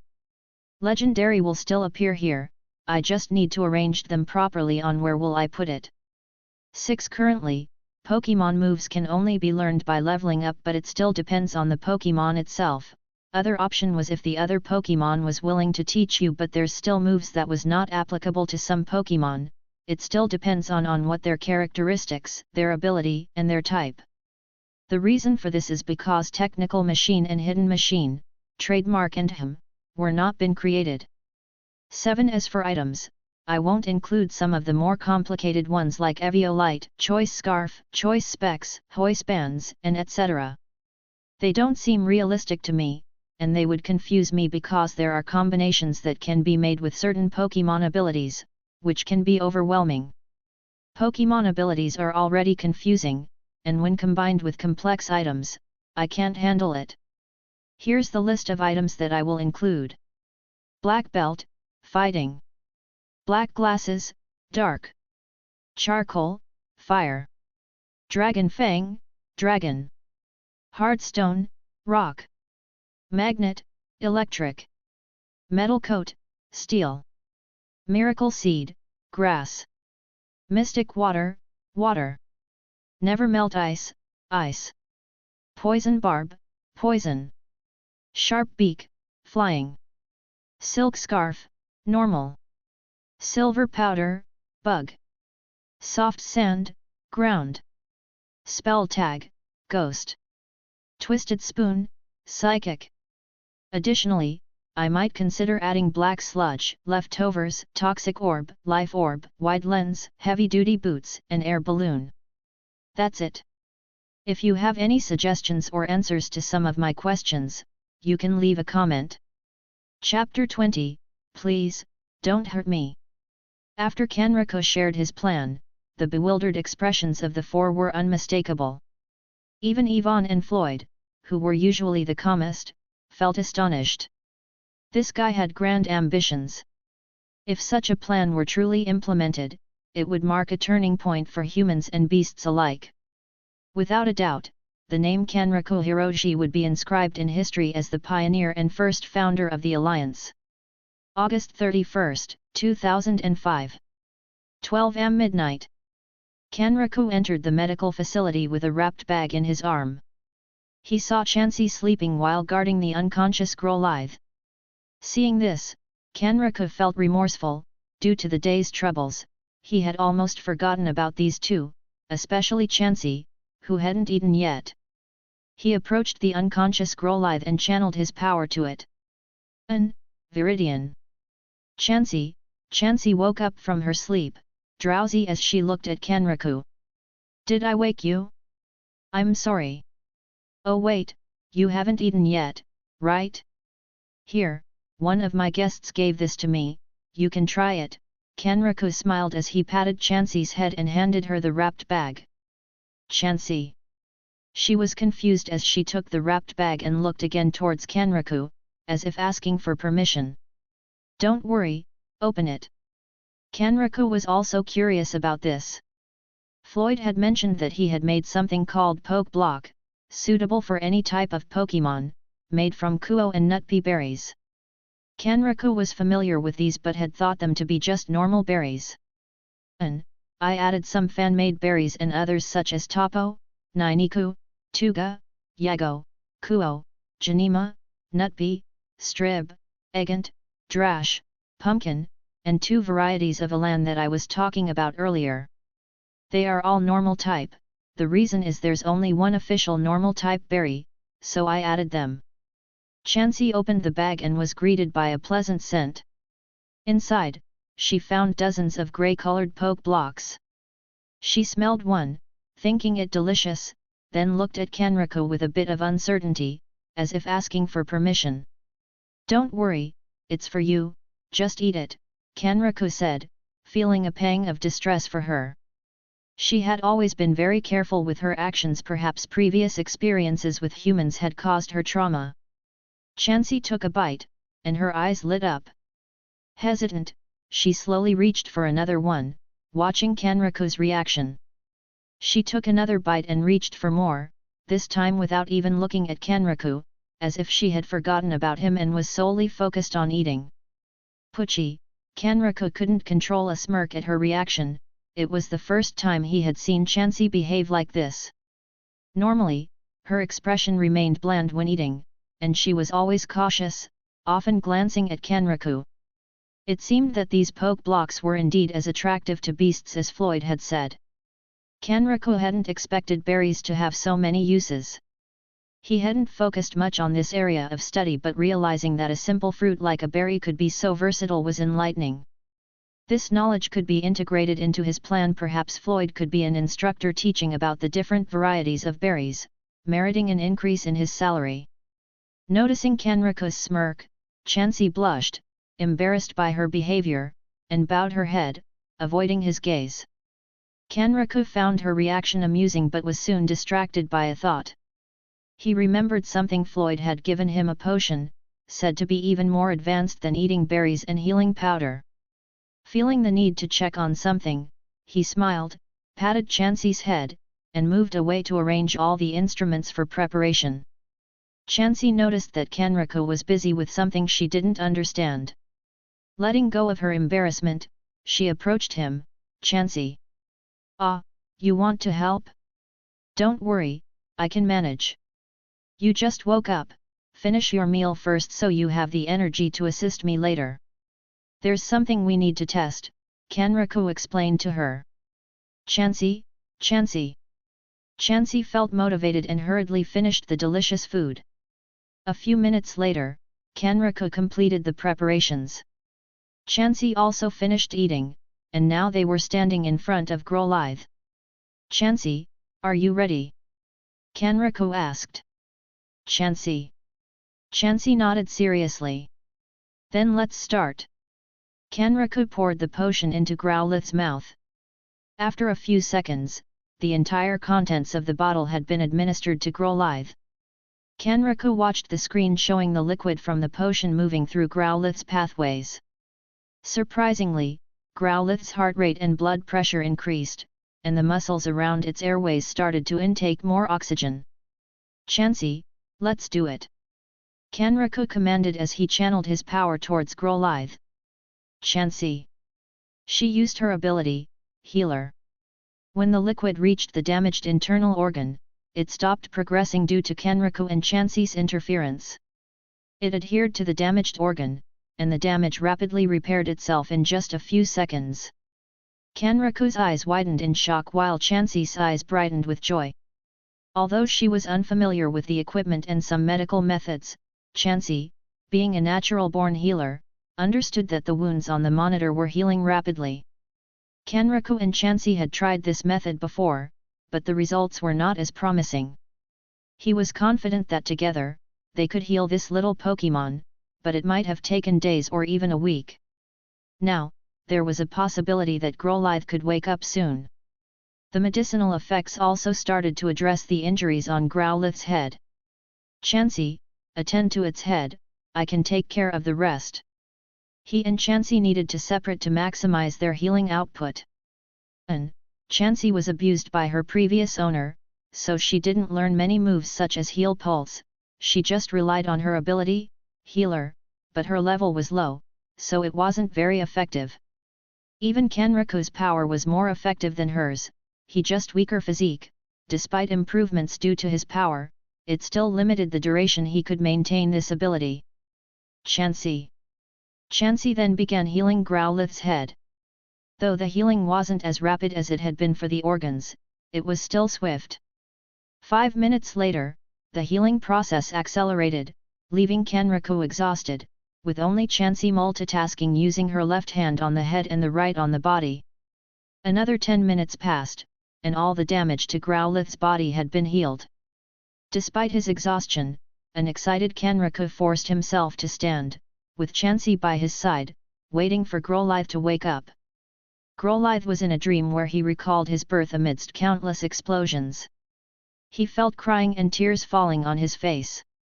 He slowly opened his eyes to see a giant red dog with a grey ash mane and black stripes on its body, bloodied and looking at him with despair and reluctance. The dog continued crying, struggled to stand, walked away, and left him, concealing him behind destroyed stones.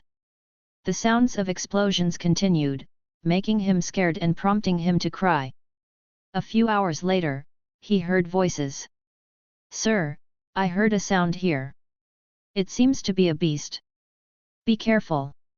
They removed the stones, and he saw people looking at him with hatred. It might be her offspring. Catch it.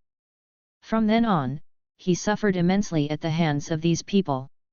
Every struggle was met with an electric shock from the collar around his neck. He learned only to satisfy his owners and not anger them.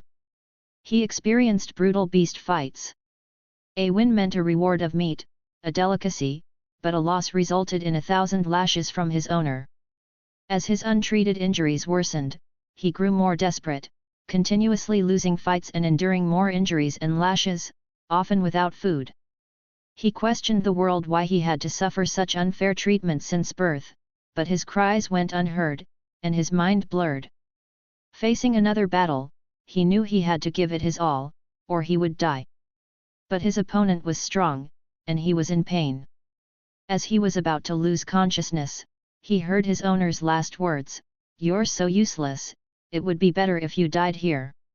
You are free now." Then, he fell unconscious. Awakening to unfamiliar noise, Growlithe wondered what had happened to him. He was afraid that if he didn't wake up, his owner would torture him again. Opening his eyes, he saw 2 creatures, one human and one unknown. "You woke up." The man smiled excitedly. "Chansey! Chansey!" The unknown creature also cheered and jumped slightly. However, to the man's surprise, fear filled Growlithe's eyes upon seeing him, and the little guy cowered, covering its head. "Please, don't hurt me." Chapter 21, Improvements. Floyd headed to his designated room, trailed by Axu and Dratini.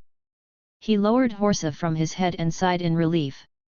Surveying the surroundings for any surveillance, he found nothing. As he prepared the food, he noticed that the poke block quantity had diminished since earlier. He sighed and shook his head, suspecting the culprit. It seemed he had indulged them too much, and someone was getting spoiled, none other than Horsa. It appeared Dratini was following suit. Except for the more stable Axu, the two were becoming a bit much. As a qualified trainer, Floyd knew he needed to recognize limits and enforce them. He resolved to be stricter. Horsa, seemingly nervous, kept watching Floyd's reactions but didn't notice anything amiss. He didn't even call her name or look at her. Relieved at not being reprimanded, Horsa was blissfully unaware that this would mark the beginning of her challenges. Floyd prepared food for them. As for himself, he had already eaten. Kenraku invited not only them but also other Pokémon. The Pokémon could eat wantonly, which was fine, but amusingly, Kenraku offered Floyd and the remaining three, Jonathan, Bianca, and Ivana, food with chopsticks. Floyd was okay with this since he had experience using them in his previous life. Although he wasn't adept at using them, managing to eat was sufficient. However, the expressions of the remaining three darkened, causing Kenraku some embarrassment. He forgot that, aside from Joey, Longdong, and Rongzan, Maharlika was the only one he invited from a place where people didn't use chopsticks. Fortunately, Suzuki had brought a wooden spoon when she was shopping for souvenirs, otherwise, the scene of the three people struggling with chopsticks would have been amusing. Thinking of this, Floyd smiled as he shook his head and prepared something else. He retrieved a powder from his bag, which was an energy powder, and some berry juice. He then released the Dragonite Mother from his Pokeball and poured the powder into her mouth. These were her daily supplements since she had been unconscious. Following this, he used his dragon power to start massaging her joints and muscles, enabling blood circulation throughout her body. This procedure was to prevent Dragonite's mother from becoming immovable or bedridden once she awoke, after lying down for such an extended period. After half an hour of hard work, he stopped Axu and Dratini, who still wanted to train, and let them sleep. As for Horsa, she had already fallen asleep even earlier. Then, he slumped down, exhausted.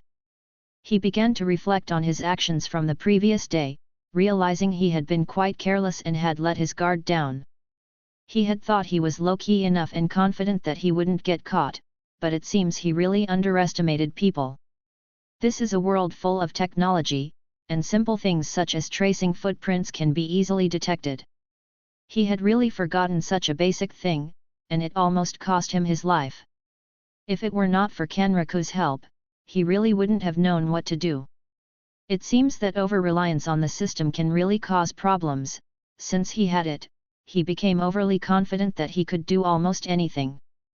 Being arrogant because of having a stronger physique than others, but forgetting that even though one is stronger than the average human, a human is still human. Just a simple grenade launcher can cause severe injury. Forgetting to erase footprints is one of the basic rules when hiding in the forest, due to arrogance, can lead to grave consequences. Floyd examined each aspect and felt truly awful. He was still young and had much to learn. He must not make the same mistakes, or he doesn't know when he might meet his end if it happens again. Floyd then checked the sleeping horse's stats. Pokémon, Horsa. Level, 15. Type, Water. Ability, Swift Swim. Moves. Intermediate level, Dragon Dance. Beginner level, Rain Dance, Water Gun, Smokescreen, Wrap, Focus Energy. Surprisingly, her Dragon Dance has improved to an intermediate level. How old is she? It appears to be just 3 to 4 months. Although she doesn't have a wide range of moves and her mastery of them is somewhat lacking, this is because the young one has been too lazy to train. If she starts to train earnestly, her progress will surely skyrocket. Floyd has already begun contemplating a strict training regimen for her, which seems to make Horsa shiver in her sleep on the other side, as if she's experiencing a nightmare in her dreams. Floyd then glanced at Axu, who was sleeping. Pokémon, Axu, Shiny. Level, 35. Type, Dragon. Ability, Mold Breaker. Moves. Advanced level, None. Intermediate level, Scratch, Dig, Slash, First Impression, Taunt, Bite, Dragon Claw. Beginner level, Breaking Swipe, Crunch, Assurance, Scary Face, Dragon Rage, Dragon Dance. Genetic skill, First Impression. Axu's level had also increased by 1, and he had managed to learn Dragon Dance, a skill Floyd had hoped he would acquire earlier. This was the shortest time Axu had taken to learn a skill, achieved through hard work and the assistance of dragon power. The battle the day before seemed to have stimulated Axu's ability to rapidly learn Dragon Dance. Not only Axu, but Horsa too had been stimulated, advancing her Dragon Dance mastery to intermediate. Floyd reconsidered his training plan for Horsa, aiming for methods that would further stimulate her. Now, Horsa's nightmares seemed to intensify as she slept.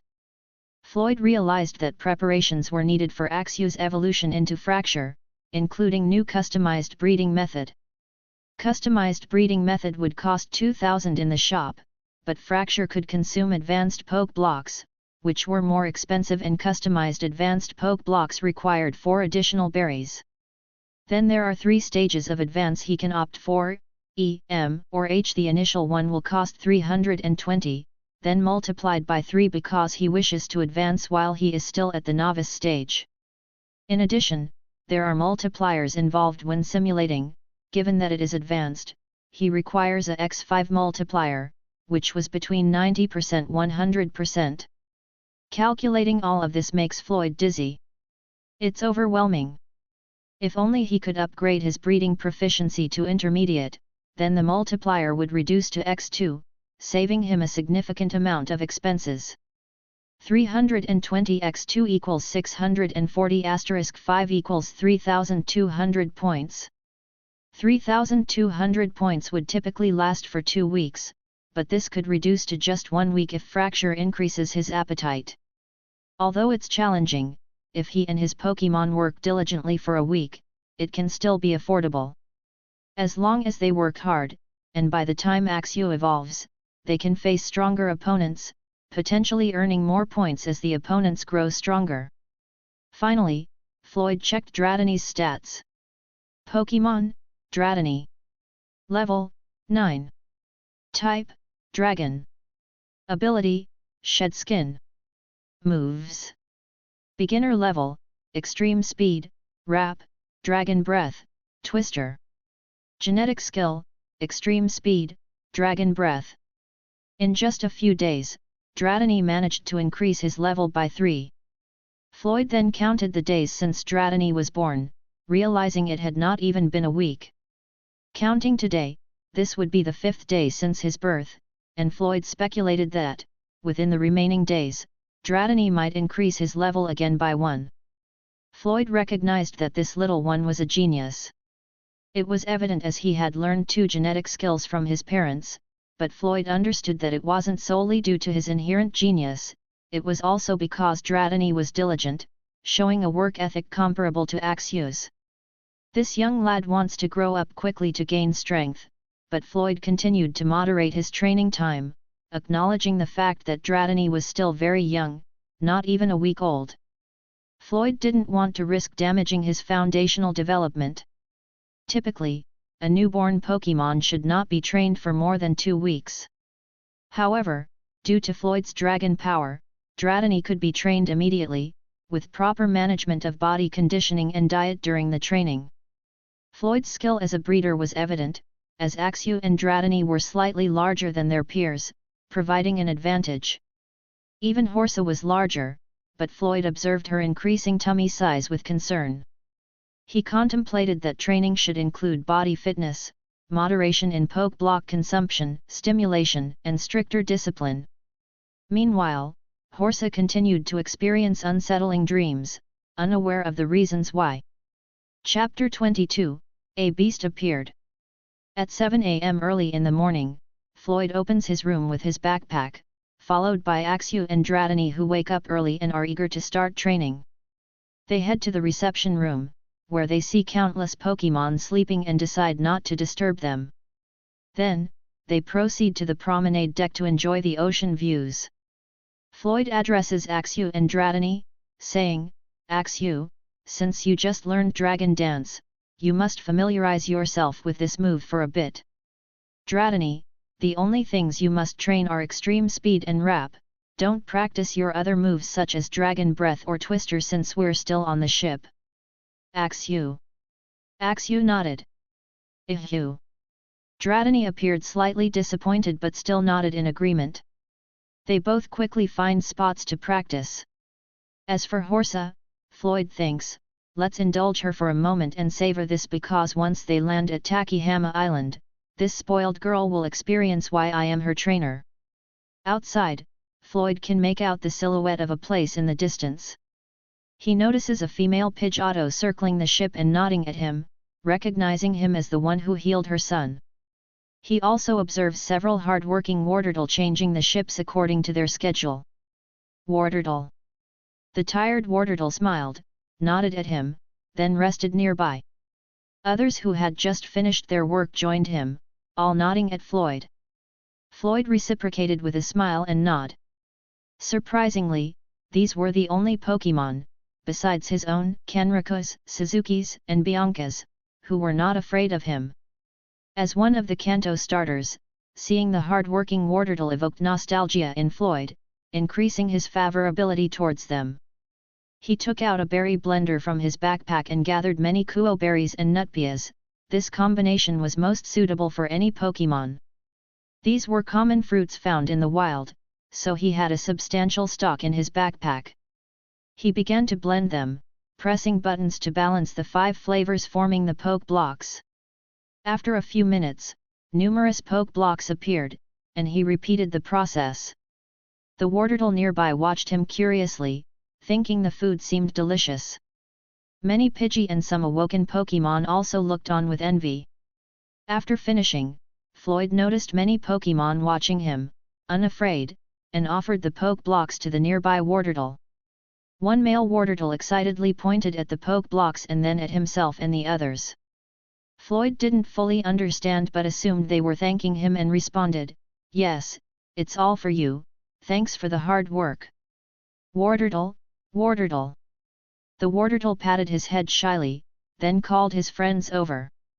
"Wartortle, Wartortle, Wartortle, Wartortle." Floyd found their behavior amusing and thought they seemed unafraid of humans, indicating a good environment. He recalled Kanriko having a Blastoise and speculated these Wartortle might be from the same family and have their own clan. Then Floyd noticed other Pokémon looking enviously at them, saliva forming in their mouths but forcibly swallowed. Floyd smiled and said, "You all come here, you can also have your share." Tweet. Machub. Rattata. Many Pokémon felt hesitant because, unlike the Wartortle who obviously hadn't suffered trauma, it was a different situation for them. They were really afraid to approach humans, but then they remembered what happened yesterday and realized this human seemed good. One Rattata gathered courage, walked slowly and carefully in front of Floyd, took one Poke Block, glanced again at Floyd, then ran back and looked at him again. Seeing that Floyd didn't do anything, he took a bite. Delicious. Seeing that Rattata took action and nothing adverse happened, the others slowly gained courage, stepped forward while still looking cautiously at Floyd, and took a Poke Block. Their reactions were similar to Rattata's. It felt like they were in heaven. Delicious. Gradually, they gained more courage and came back again to take another one. Delicious. Floyd smiled, finding the situation amusing. He understood their predicament and being cautious, so he simply watched their actions without intervening. Pokémon was really cute. Tweet. Tweet. Tweet. God, Floyd is really a good guy, and he is so cool. I also want to eat one. Floyd heard someone calling his name and turned to see Swablu, who was hiding half her body near the wall and peeking at him. He recognized her as Bianca's Swablu. But what was this God Floyd? That was embarrassing. Floyd felt awkward hearing this little one call him that. He could understand her because Swablu belonged to the dragon egg group, which is associated with dragons. Ahem, little one, do you want to eat? Come here, Floyd beckoned her. Tweet. Tweet. Tweet, God, Floyd is looking at me, and he's calling me over? What should I do? I'm embarrassed. Floyd wanted to snap at her. Ahem, little one, come here. And by the way, don't call me God, Floyd, you can call me brother, Floyd called to her. Tweet. Tweet. Tweet, I want to go, wait, he can understand me. Swablu was dumbfounded, shock written on her face.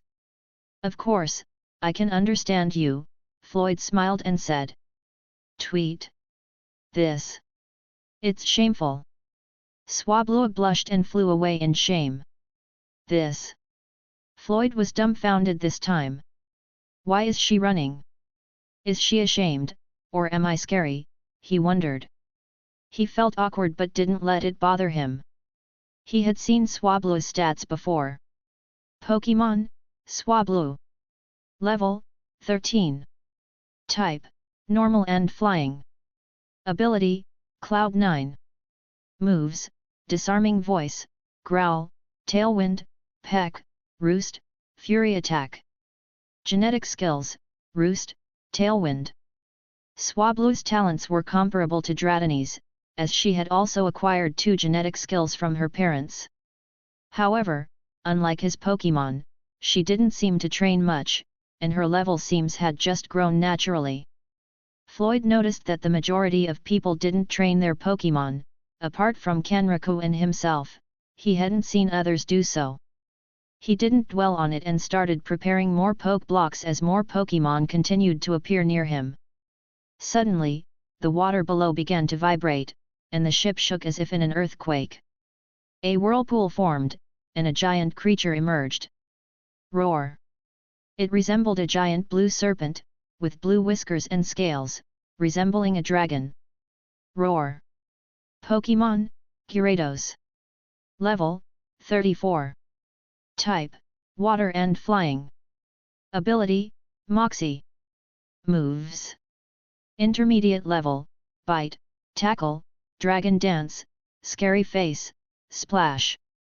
Beginner level, Aqua Tail, Rain Dance, Whirlpool, Waterfall. Surprisingly, it has a Dragon Dance. Seeing it was about to attack the ship, Floyd shouted, Axew! Claw! Axew! Axew had already appeared by his side when he sensed the vibration earlier. He jumped out fearlessly and used Dragon Claw. He had been practicing Dragon Dance and, with his current strength, could only control one stage of it. Feeling confident in defeating Gyarados, Axew collided with it but was sent flying and crashed into the ship. Axew! Floyd shouted, realizing he had overestimated Axew's power. Axew was still in a pre-evolutionary stage, while Gyarados was fully evolved, and it seems it also activated his Dragon Dance. Countless Wartortle attacked, but it didn't affect Gyarados much. Rising high, Gyarados felt even more confident and glided towards the ship, but suddenly a huge stream of water hit him. Hydro Pump. Blastoise. Blastoise appeared, facing Gyarados. Comment. 0 comment. Vote.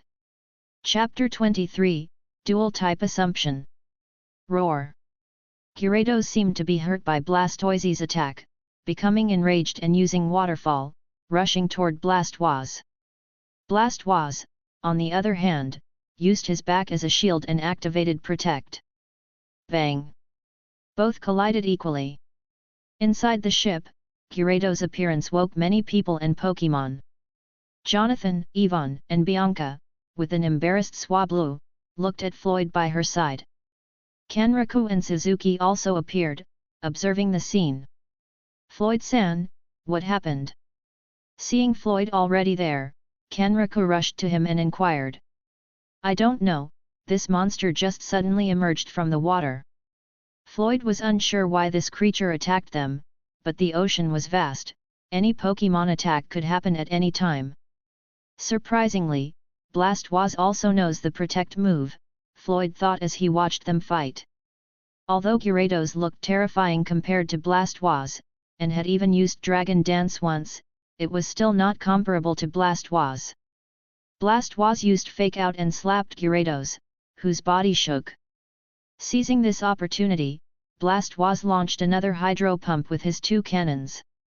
Gyarados, struck by the first blast and struggling to move, accidentally dodged the second. Even though he dodged it, he felt weakened. He faced Blastoise seriously, finding the battle difficult. Floyd and the others watched in amazement. This Blastoise was so strong, how had Kenriku trained him like this? He didn't even command him, or did he not know how? Kenriku remained calm, his expression unchanged. Wasn't this normal? After almost 4 years together, how could he not know his partner's strength? How many times had they encountered situations like this? The opponent might look stronger, but the strength of beasts cannot be judged by their appearance. Knowing he couldn't overcome this turtle, Gyarados forcefully used Dragon Dance for the second time. Blastoise, stop him, he's increasing his strength, Floyd hurriedly warned Blastoise. Although he wasn't sure if Blastoise could handle 2 stages of Dragon Dance, it was better to be cautious. Blastoise. Blastoise heard what Floyd said and observed Gyarados spinning. Floyd-san, you know about this? Kenriku looked at Floyd, surprised. Did you see yesterday when my 2 beasts protected me? It's similar to what this beast is doing right now. It can not only protect you from minor attacks but also increase the attack and speed of the beast, Floyd explained. Then, is this turtle going to be in danger? Jonathan furrowed his brow, worried about the outcome. Behind them, Horsa hid, watching the battle anxiously. She felt hesitant but remained concealed. Understanding Gyarados' intention, Blastoise began striking every part of his shell. Shell smash move. Roar. Gyarados felt out of control, it seemed violent energy started to corrupt his body and mind. He still couldn't control the 2 stages of Dragon Dance. He lost his mind, growing wild, and rushed toward Blastoise with a basic tackle move. However, before he could even approach, Blastoise had already disappeared and suddenly reappeared in front of him. Aqua Jet. Roar. Gyarados felt pain, an energy emanating from his tail. He was about to use Aqua Tail but before he could activate his move, he received a Hydro Pump from Blastoise. With the effect of Shell Smash and the increased power of Hydro Pump, Gyarados couldn't withstand it and lost consciousness. Partner, capture that creature, it's a new species and might be related to the serpent! Exclaimed Kenriku, eyeing the unconscious Gyarados. Serpent, tisk! Hearing this, Floyd shook his head, knowing this would waste time. Gyarados was water and flying type, though it also belonged to the dragon group. Researching this would cost a lot, this guy was barking up the wrong tree. Should I tell him? Floyd pondered. Blastoise nodded and retrieved the unconscious Gyarados from the water.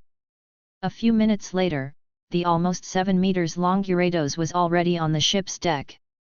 Many Pokémon gathered at a distance, looking with curiosity in their eyes but not daring to come closer because Gyarados seemed really intimidating. Blastoise, Kenriku, and Floyd examined the creature. Suzuki and other crew members looked worriedly at Kenriku, while Bianca observed their work. Jonathan and Yvonne were also curious, although Jonathan was excited, neither dared to approach. Wariness lingered in them. Professor, I advise you not to fully heal this beast just yet, just cure the internal injuries, so in case it goes wild again, Blastoise can fight easily because it could harm many people and Pokémon here if there's something happen, Floyd advised. I see, I understand what you mean, Kenriku sighed and nodded. He wanted to fully heal the beast, but it could cause chaos, the consequences would be numerous, especially since this beast seemed hot-tempered. They needed to be careful. Professor, is this beast a mythological legend, a dragon?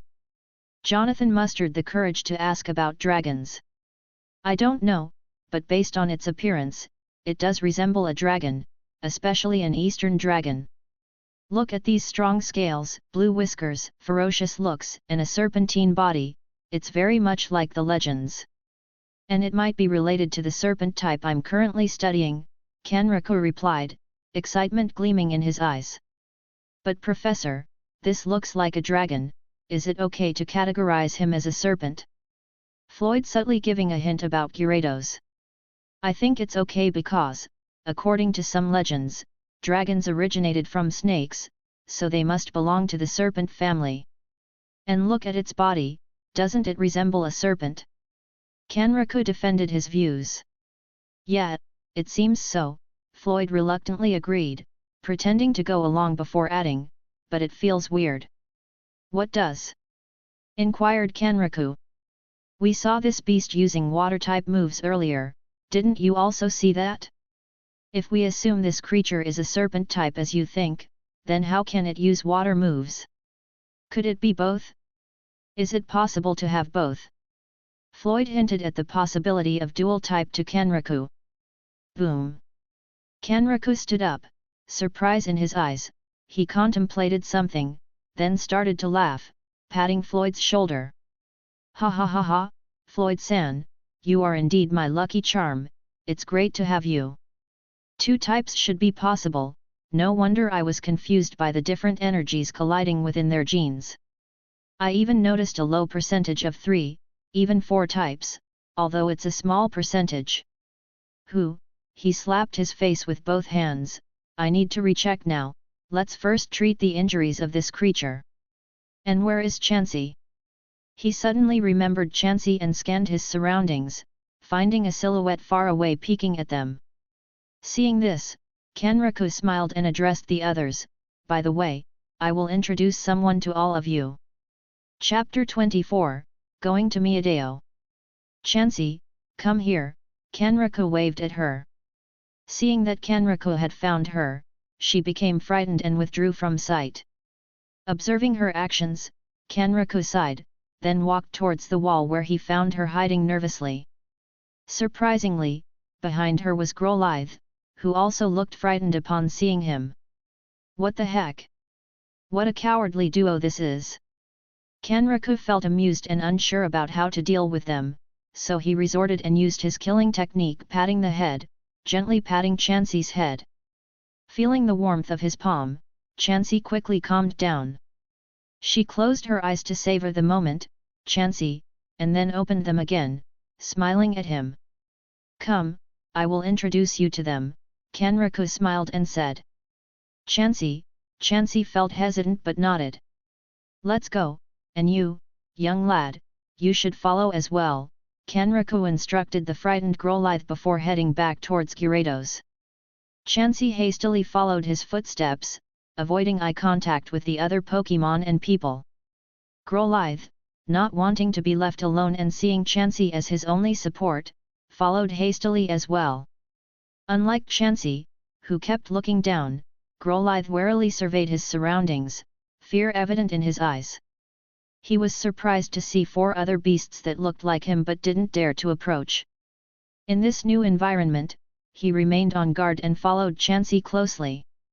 The procession, Kanraku in front, Chansey behind, and Growlithe bringing up the rear, appeared quite comical to the onlookers. Were they playing train? Kanraku then introduced them to the others, explaining that they were also victims, creating a sense of connection and sympathy among the other beasts towards Chansey and Growlithe.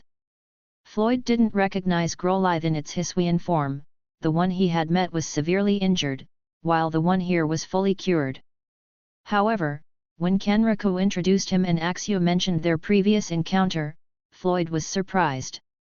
He hadn't expected the Pokémon he thought might have been abandoned, or worse as death, to have been saved here. What a coincidence, first Eevee, Meowth, Mankey, and now Growlithe. It's good that they survived. Chansey, the food you ate before came from this guy, Floyd. You should thank him, Kanraku informed. Chansey, who had been looking down, glanced up at Floyd, became embarrassed, and quickly looked down again, saying, "Chansey." "Floyd-san, she's saying thank you," Kenriku translated. "Well, it's actually not a big deal," Floyd replied, shaking his head. "By the way, Floyd-san, I would like to learn about poke blocks after researching this beast, if I may? And don't worry, feel free to use any berries you need here, they are on the house," Kenriku offered. "Really, that helps me a lot, thank you very much. Don't hesitate to ask me anything about poke blocks, I'm sure you'll be surprised." Floyd was glad to get the berries for free, especially some high-quality ones like Elan berry. He found it challenging to source berries, costing him 1,000 points to scan an entire forest. And there was the ever-hungry Horsa in his group, who knew nothing but eating large portions of food every day. Then, the little guy from behind, "Hey young lad, what should I call you?" "Let me call Growlithe, I think Growlithe is more suitable, and it sounds so cute," Floyd interrupted Kenriku, fearing he might come up with another weird name. "Growlithe? Growlithe sounds so cute, haha, so it's final, your name must be Growlithe." Kenriku chuckled but gave up on patting his head when Growlithe ran to hide behind Chansey. Growlithe was confused, not understanding why they were naming him. "Young lad, do you recognize this guy? He was one of the reasons you healed, he made that potion, so you must thank him." Hearing this, Growlithe peeked out, then quickly hid again, making a noise in gratitude. "Don't mind it, Floyd-san. He's a bit scared, but he's saying thank you," Kenriku smiled and said. It doesn't matter, Floyd understood Growlithe's situation and wasn't bothered by it. He then introduced them to others, but aside from some Pokémon and Floyd, Chansey and Growlithe were wary of the other humans present. Next, they focused on the main task at hand, getting help from Chansey to stabilize Gyarados' injury to prevent it from worsening later. Dozens of Wartortle, with Blastoise, assisted in carrying Gyarados to the laboratory. However, before research could begin, a staff member reminded Kenriku that they would land at Xianxia, Fengbin coastline. Xianxia is a rebel city situated on the eastern coast of Miadao. Since the breakout of the beasts 5 years ago, countless people have sought to claim control of the city as their own. Xianxia is not the only city in such a situation, similar scenarios are playing out across various countries. Another example is the states of Mindanao and Visayas in Maharlika, where many ambitious people have self-proclaimed their ownership. The officials in the state of Luzon were powerless to intervene because they were also struggling to control the 25% of land in Luzon. How could they be expected to manage additional states? The situation in Xianxia mirrors this. The leader here aspired to establish their own government, and they succeeded, given that the city is quite remote and quite far away, and officials from Taipei are unable to exert any influence. They don't even dare approach, because dangerous beasts just there hovering in the forest and sea, surrounding them. Thus, Kenriku can proudly declare that he might be the only one brave enough to sail the sea without worries. With Blastoise and countless Wartortle by his side, he faces no real challenges sailing recklessly. The reason for their journey to Xianxia is to purchase a beast. A beast? The others were confused. Yes, the locals here are aware of the effects of some berries, like the ones Floyd and I introduced before. These berries are in high demand, so we can take this opportunity to sell some and choose beasts, especially you two. Kenriku looked at Yvonne and Jonathan. Both hesitated. They had long envied the power of the beasts under Floyd, Kenriku, and others. Although cautious, their prejudice had faded, and a desire had grown within them. "We have no berries," Jonathan said. "Don't worry, I'll give you 3 each. The price for each is likely between 400,000, 500,000, it's up to you to negotiate. Remember, don't sell for less than the price I've given you." Kenriku handed each of the 4 people 3 berries. "And Floyd, just a reminder, don't reveal how many berries you have in your backpack, it will cause trouble if they find out." Actually, I'm wanted here, Kanraku revealed, recounting how selling a large quantity of berries had drawn attention. Initially, he managed to buy a substantial number of beasts, but when people realized Kanraku had a plethora of berries, they attacked. Thanks to Blastwaz, he escaped, but now, being seen with Lord Blue marked him as the wanted rich guy. Honestly, Kanraku had considered recruiting in Xinshija but abandoned the idea due to the troubles he encountered and the city's unofficial, problematic status. Chapter 25, The Unexpected Encounter. Shock. A few minutes later, Kanraku's ship docked at an unknown location 24 kilometers away from the city. The area was full of beasts hovering in the forest, and they landed on Fengbin coastline near the seashore. Kanraku, Suzuki, Jonathan, Yvonne, Bianca, and Floyd disembarked from the ship, but this time, Blastwaz didn't follow. People would probably recognize Kanraku if he brought Blastwaz with him. Even Suzaku's Warturtle stayed behind, fearing recognition as Lord Blue's offspring. Only Floyd's Axew and Bianca's Swablu followed them. Dratini stayed because he wanted to train and find some Pokémon for sparring. Floyd simply nodded and left him healing powder and poke blocks to eat. As for Horsa, Floyd noticed that she seemed worried about something. When he asked her, she shook her head, unwilling to say anything. She seemed in a bad mood, so Floyd didn't press her and left her some food. Seeing his little brother and little sister didn't want to go, Axew offered to accompany Floyd to guard him. Then, 12 Wartortles volunteered to help them reach the city, as 24 kilometers was quite a distance. Each of them rode 2 Wartortles, and they swiftly swam forward. It took just 20 minutes to cover half the distance. Afterward, the Wartortles bid them goodbye. Floyd gave each one a poke block, which they happily accepted. Floyd and the others waved to them, seeing them wait by the seashore for their return. They now needed to walk another 12 kilometers since Warturtle couldn't appear near the city. 2 hours later, they were almost outside the city. During the journey, they encountered 3 beasts who attacked them, all dealt with by Axew. Watching this, Yvonne and Jonathan desired to have one. Jonathan even regretted not bringing his beast, Rahorn, with him. They also saw some beasts watching them carefully but not daring to appear, witnessing Axew's strength. So, they abandoned the thought of attacking. Kanraku felt an urge to collect them, but considering their mission, he rejected this idea, thinking wild beasts would just cause trouble. A few minutes later, they reached a place called Lower Town, where most of the common people and beggars lived, and which had the highest crime rate. Kanraku's group chose this place due to its looser security. They avoided the commercial area with tight security, as they would surely be investigated for being foreigners. You know, it's a rare occurrence for foreigner to appear in another country due to the danger posed by beasts on the ocean and in the air. Only stealth aircraft and camouflage submarines were capable of escaping to beasts, and they were only used for grand meetings, as it was hazardous to venture outside. Upon entering, some guards were surprised and questioned them, but Kanraku immediately handed them a thick envelope and spoke in Chinese. The guards were astonished by the thickness of the envelope and smiled warmly at them. Some people and beggars looked at them greedily, but backed away at the guards' stern looks.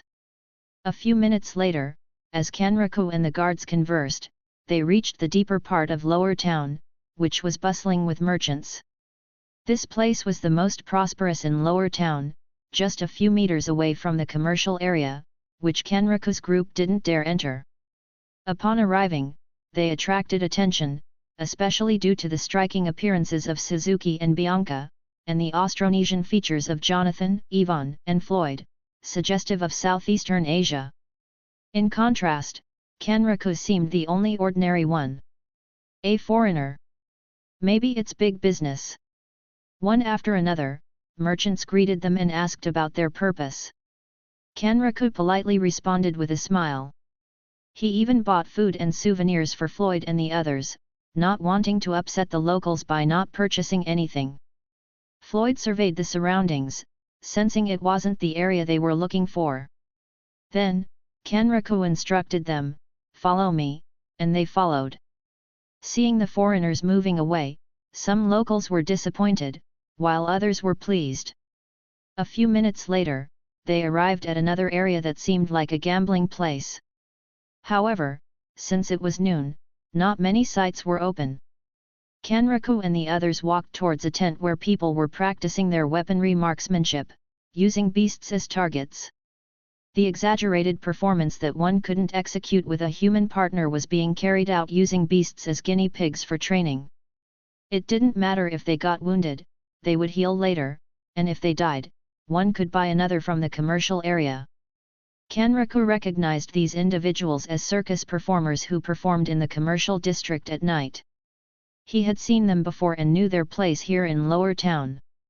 Here, although the treatment of beasts was still harsh, it was better than in other places. It wasn't to the point where most would be sadistically tortured by the owner and die.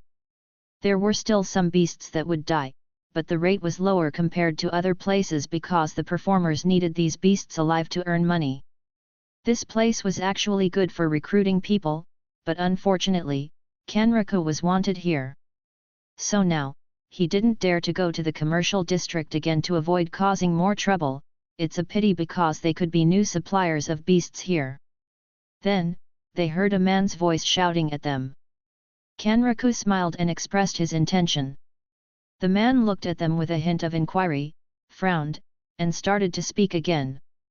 Both Kanraku and the man discussed something, and since the others didn't understand what they were talking about, they wandered around and looked at the other tents. They saw many Pokémon, especially Caterpie, Mime Jr., Hoppip, and surprisingly, even a Chikorita, one of the grass starters from the Johto region.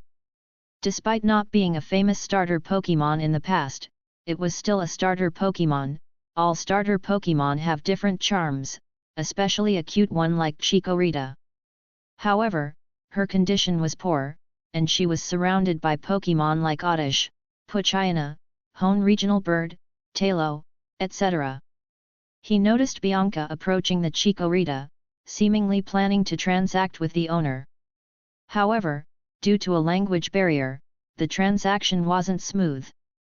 The owner didn't even pay attention to her until she presented an Oran berry. The owner's eyes gleamed with greed, and they tried to communicate using hand gestures. He looked at Yvonne and Jonathan, and it seemed they were still undecided, but that was okay. There were still Pokémon on the ship. The only problem was that all the Pokémon there were afraid of humans. It must be hard to convince them. Then, as he looked at other Pokémon, his eyes widened in shock on what he saw. Was this real? What did he see? What did he see? He saw a small, slug-like Pokémon with a soft, gelatinous body primarily of gray, light purple, or pinkish color. Its body was semi-transparent, giving it a slightly slimy appearance. Gummy. And not just one, but 5 gummy. And the most shocking thing was Pokémon, Gummy, Hisuian disappearing 53%. Level, 16. Type, Dragon. Ability, Gui. Moves. Intermediate level, Bubble, Water Gun. Beginner level, Tackle, Absorb, Counter. Genetic skill, Counter. Pokémon, Gummy, Hisuian disappearing 56%. Level, 12. Type, Dragon.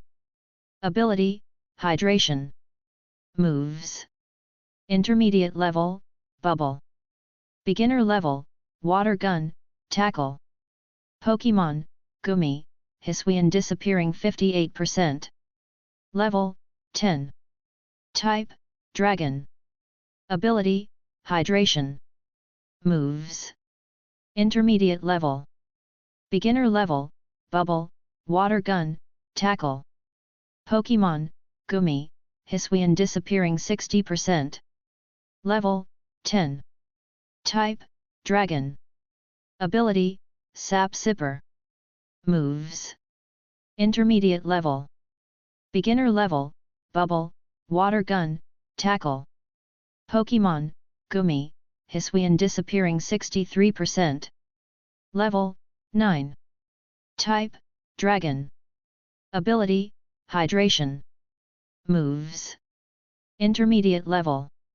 Beginner level, Bubble, Water Gun, Life Dew, Tackle. Genetic skill, Life Dew. Thanks for listening.